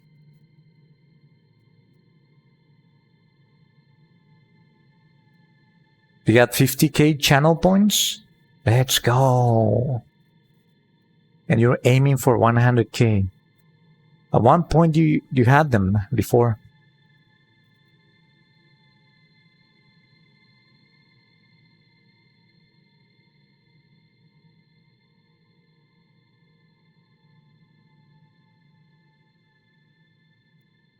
Was a kind of nice door. Magic healing door. The goblin grumbled something. Let's just go. Didn't want to go to sleep? No, because the kidnapping Godspeed damned glowing door made me feel surprisingly refreshed. Is that what you want to hear? Let's go. We got time to catch up on. I nod and leave.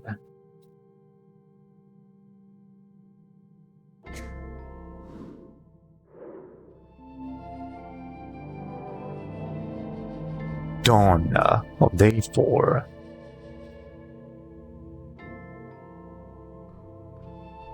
I wonder if I can still sleep.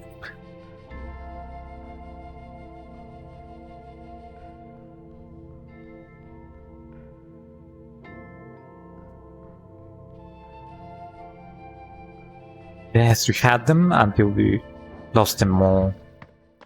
Your progress was lost.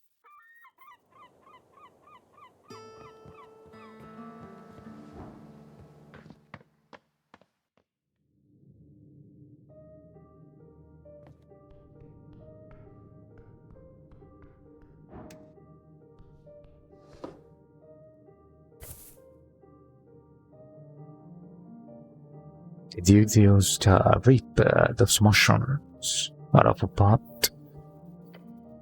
Why? Why did you do that? What? It was cultivated there. It was a potted mushroom. Oops, I didn't mean to do that. Wow, sure. You know what you were doing. Pure evil. The primal one scream.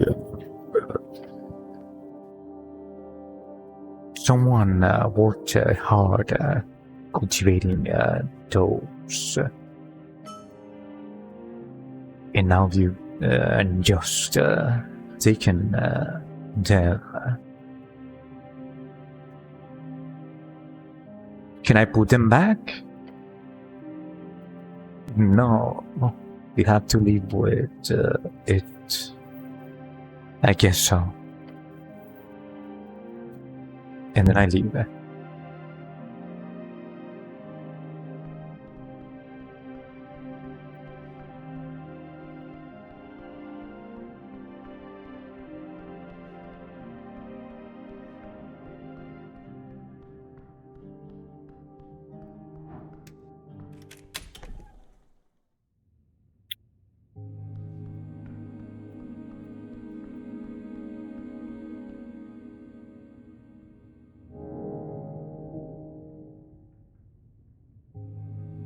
Have I finished anything? Nope.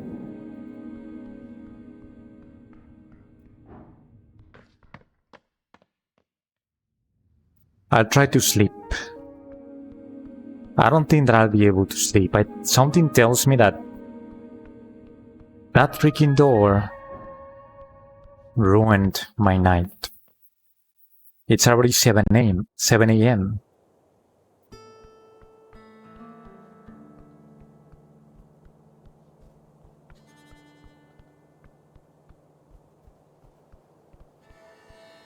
Who's this?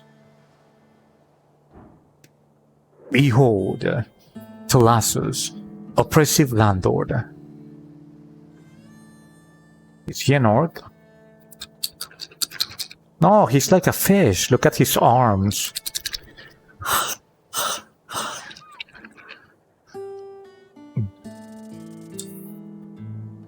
Nice. He's a merfolk. Oh, he's a mermaid. He's lawful and neutral. He's a level 3 entrepreneur. He's a good landlord. He takes care of his tenants. He makes sure there is a decent amount of service being done. Maintenance, safety checkups. He is nowhere near the worst landlord in Toasted Alone. Yet he holds the key to shelter, one of the pillars in the hierarchy of needs. There is something inherently oppressive about playing into the system, to profit within it, to a senseless degree. It is unearned wealth. Yet he is but a person in the system.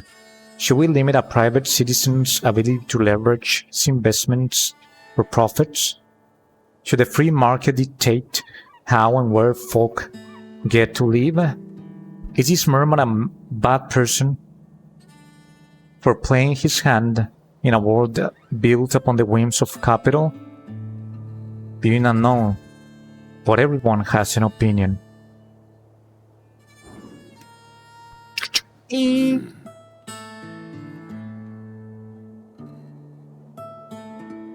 A large merman sits by the sea. Cleric, he says, with acknowledging Viewforder. His voice is deep and bubbling. He is shocked. He does not show it, but he's... Your presence here is shocking to him. I remember that at the very beginning they told me that some fishermen might have been the ones that saved me from drowning in the water. I mean, I was dead. Maybe not saved me, but they recovered my cadaver, right? Maybe he's one of them?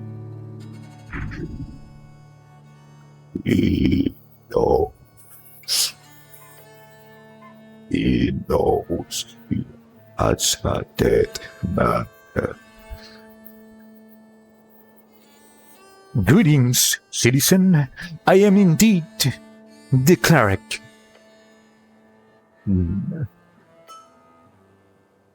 Being a cleric curses to decisions like second nature. He does not take his dark blue eyes off the city horizon. Snow. Hey, The goblin is not comfortable around the merman. Here. Why are you disturbing me? I need information. The information is expensive, cleric. As anything in noble.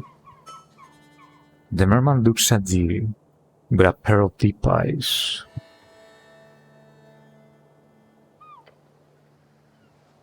Colossus is my call. This stand in my garden.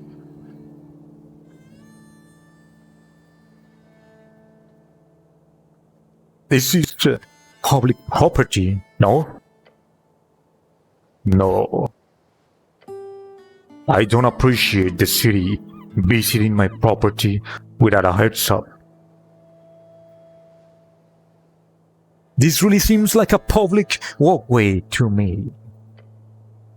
It's not. But while you're just standing there, keep an eye on the second pole. You want me to fish with you? Yes, be useful. The goblin gives you a look.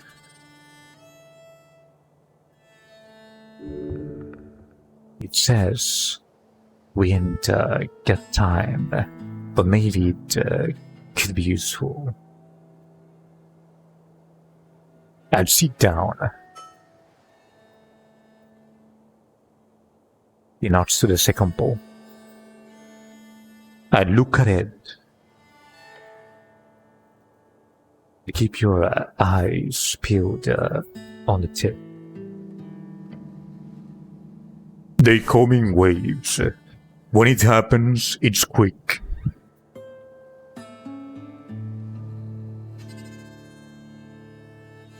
So we just wait here? Fishing is about patience, cleric.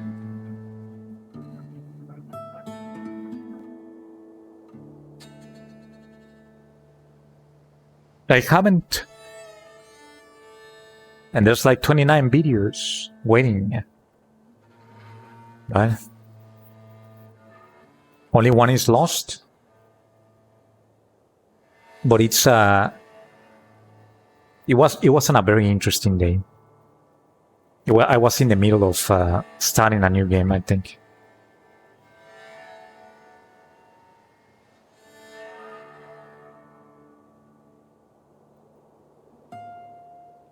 I'll see if I can make them public tonight.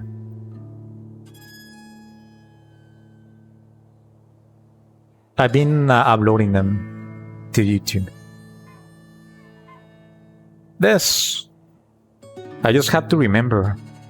I said the other day that I might do it, and I didn't do it. And I actually uploaded more videos, and I just didn't do it. I don't know why.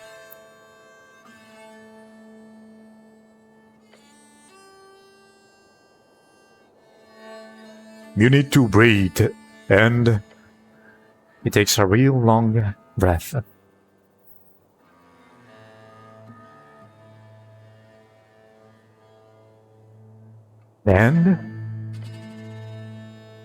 And watch. A real expert fisherman, huh? I have had decades of practice. So, Snail, how do you know this guy? Lasso's here? My dear landlord. The merman grumbles. He appears uncomfortable.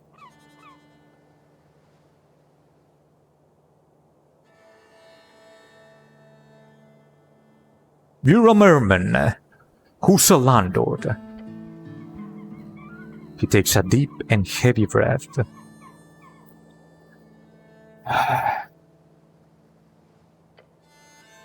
Uh-oh. A merman, landlord? You are not the first to comment on it. Have a laugh.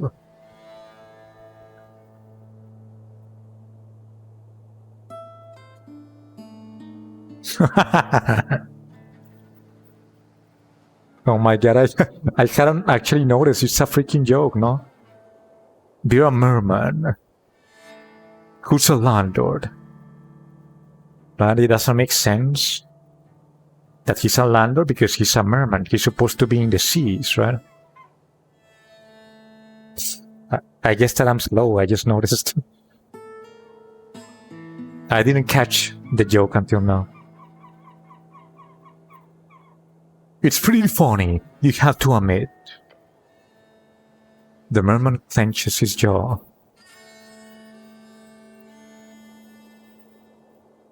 His facial muscles twitching.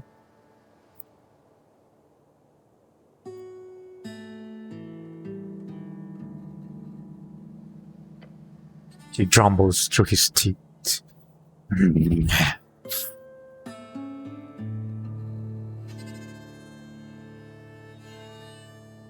Hey, we can be slow together until testers. Let's go. Very funny. Just to be clear, I have nothing to do with this guy. It's just a work thing.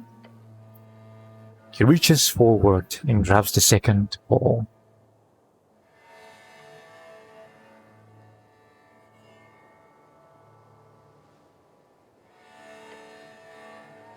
Grabbing it from you while continuing to fish on his own. With a stern nod, he sends you on your way.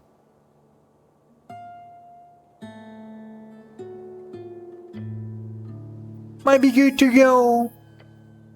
I got a ton to do.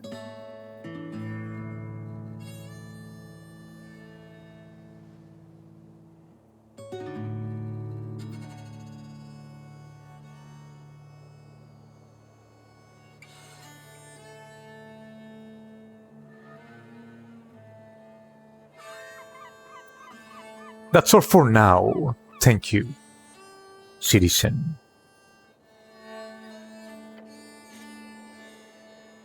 And then I leave.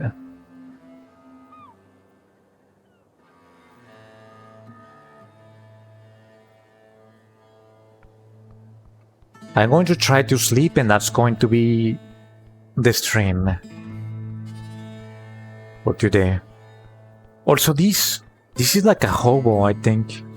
Or maybe not a hobo, but he looks like one. I wonder if at some point he saw something. He's always been there. He's always been around.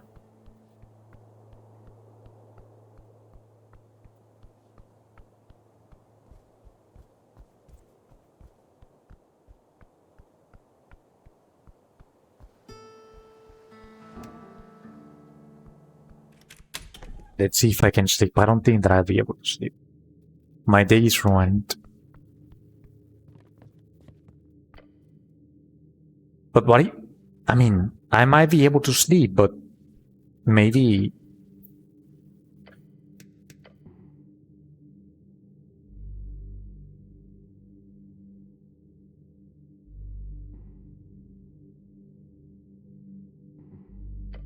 Maybe... It will send me to day 5, no? The day of the election. If it sends me to the day of the election, I'm going to load it again. I don't want to be on the day of the election, I think.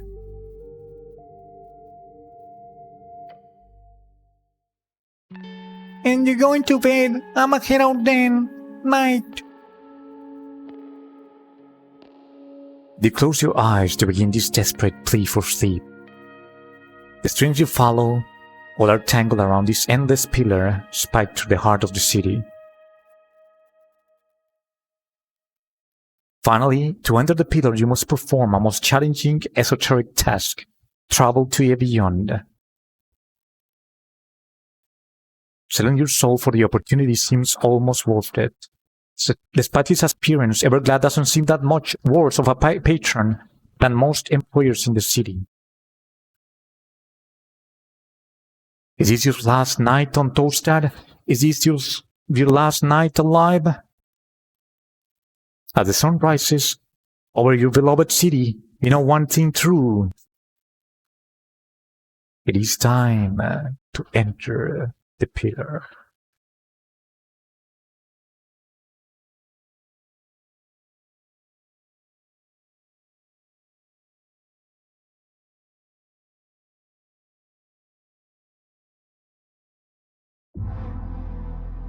Oh, it's still day 4. Nice, nice, nice.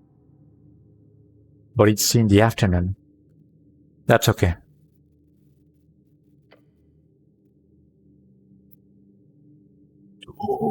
Days remaining. It is actually only one day remaining. You should be embarrassed to get it wrong like that.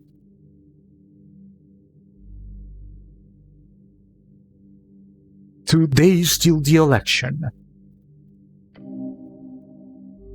You must finish this. I'll start my day. And that's it. Yes, sweet dreams, Prince.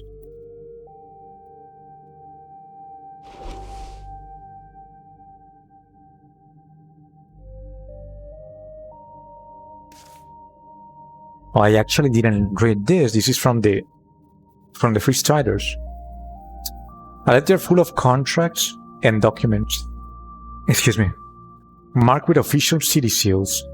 Nothing in here is meant for your eyes. Just looking at it makes you queasy. I'm going to rat on the freestriders tomorrow.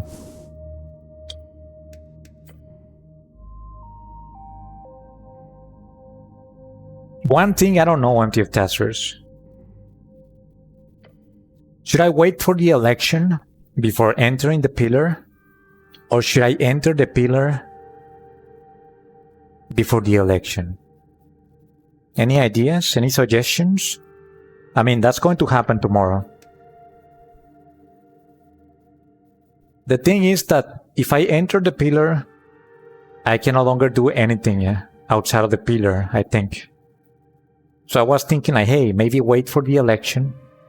But what if I wait for the election and I could have stopped something that was inside of the pillar? Something that is going to bring doom on election day, right?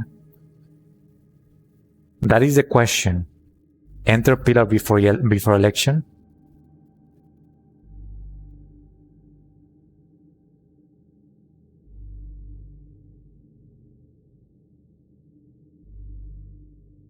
Wait, do you placed a trap for the rat? With cheese or what? And it fell pretty quickly. And is it a standard rat trap? The ones that is like a small piece of wood with like a thing that goes like when it touched the cheese?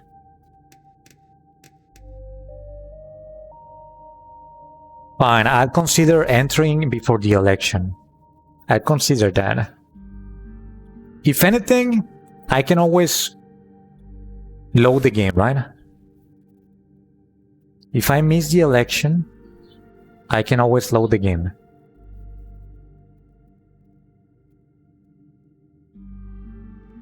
And then we can see like a different story. But I think that, I mean, who knows? The game might actually come to an end soon. Let me show you MTF testers. This is the questing tree. There are some nodes that are still not uncovered. 3, 4, 5, 6, 7 nodes. Everything else has been basically uncovered. It has at the very least an icon. Maybe I haven't finished the quests, but there's an icon, right?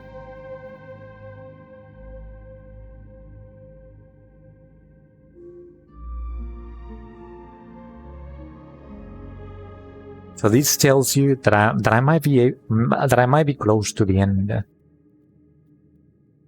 It's a different one than the standard one.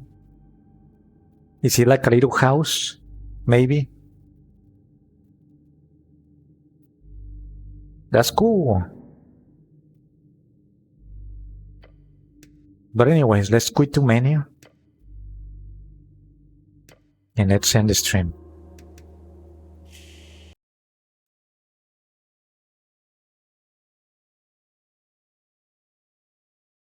Kind of a big trap. Nice, nice, nice.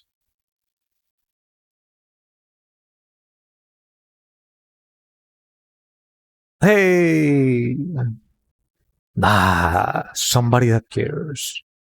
Thank you, MTF testers, for that hydrate. We're going to do that. We did it at the same time. You were sending it, and I was grabbing the container. Drink one in your house, so let's do this. Oh, chug, chug, chug, chug, chug.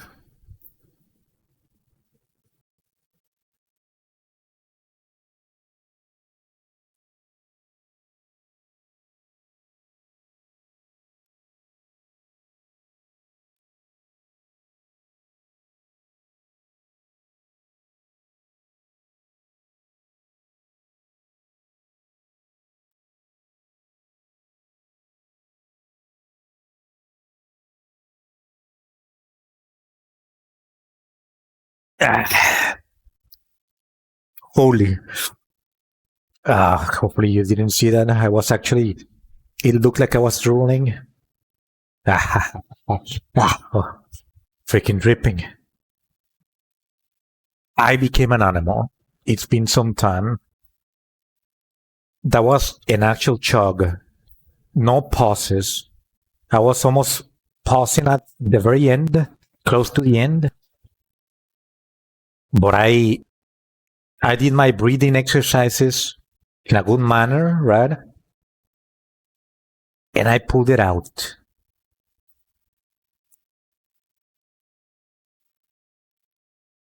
And it didn't even hurt. I became an animal. I wasn't a coward today. Thank you for redeeming those watermelon coupons, empty of taskers. The elixir of life, right? The liquid of life. And remember that at Watermelon, we have hamburgers, right? And we like to add some Mexican avocado right in the middle of them.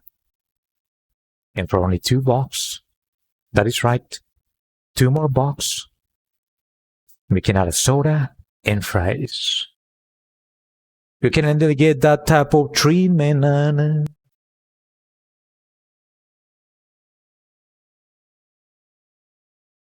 What a meme.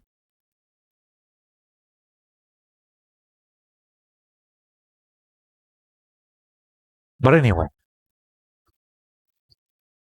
let me catch up with the chat. I saw some messages.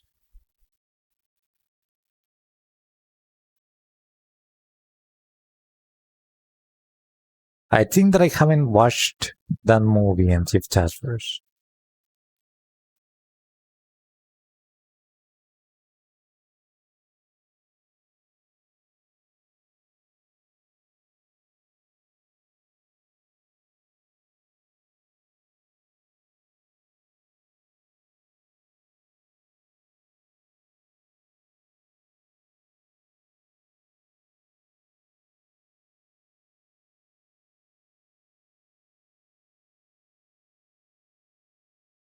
It sounds like a good movie.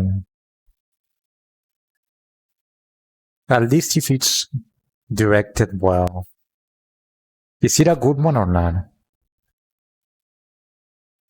Good acting?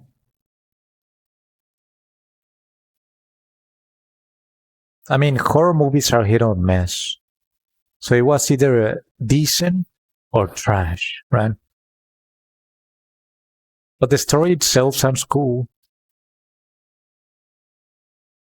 The parasite that makes them feed and drink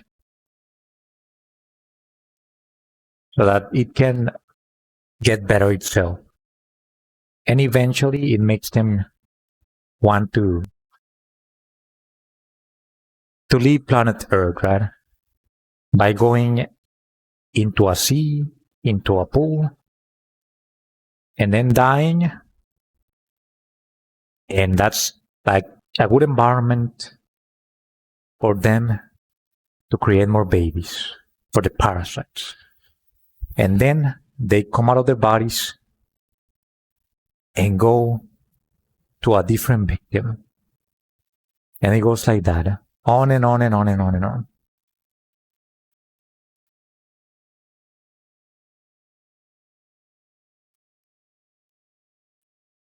Best to not take it to the extremes. The elixir of life. Do not drink a lot of it. Do not be ridiculous, right? Do not drink gallons and gallons of it.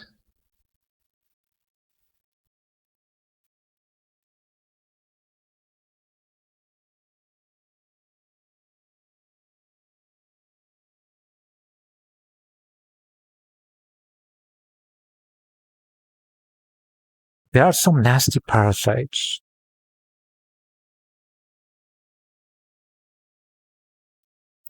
There's a parasite. They say that it basically hijacks the brain of the victim. I think that it's like a slug. I don't know if the victim was the slug or if the parasite was some type of slug. I think that the slug was the victim. Yes, the slug was the victim. And you could even see the parasite inside of the slug, because slugs are kind of like translucent, right? You can see through them. And it looked like an alien inside of their brain. I mean, not like the traditional alien, but an alien thing. It looked like fluorescent, kind of. Something like from out of the, from out of the world. And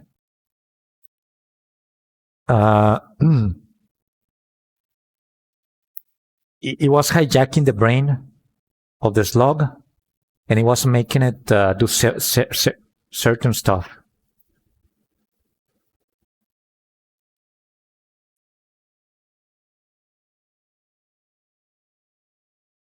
And I think that there's another one that does the same with the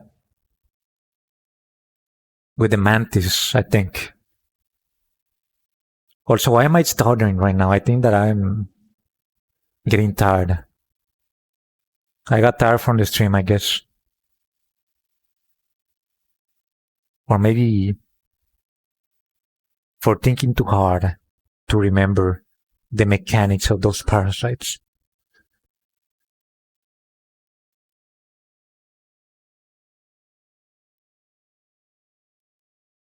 Real life parasite is called horsehair worm. Horsehair worm. And the one that I remember, I think that it's called ratworm or something like that. Ratworm. And it comes from the poop of rats. When another animal eats it or comes into contact with it, well, it goes somewhere. Or maybe I'm confusing like several different parasites. I have read some of them on Reddit. There's some of them that are crazy. Freaking parasites, honestly. Yes, be careful. Be careful with rat poop. When I first heard about it, I was like, dude, what do you mean? What do you mean that this is a rat parasite or something? Is this like an actual rat? I was thinking. Or does it come like when a rat bites you or something? Or how the hell, right? Well, no, it comes from the poop.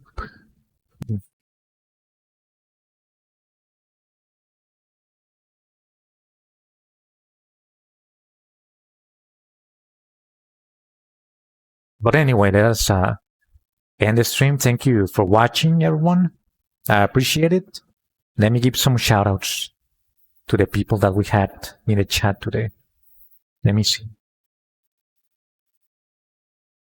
We had MTF Task Force, and we also had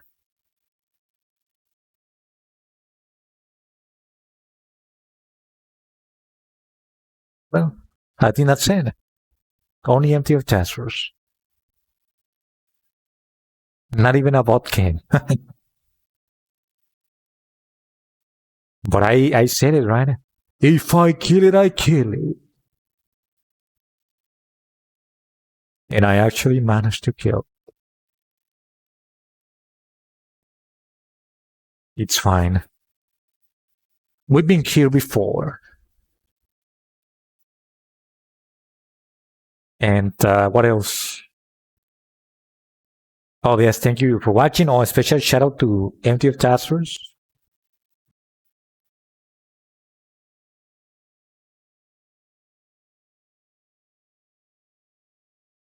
Shout out. Thank you for watching the stream. Even if you came Late? Let's go. Thank you for making a pleasant stream.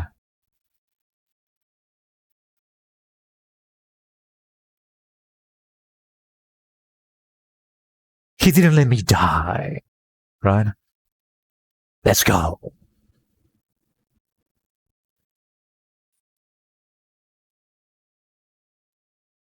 The goat, as you can see in the chat. The Tog Goat. Tog Life Goat. You're here late, but you carried the chat.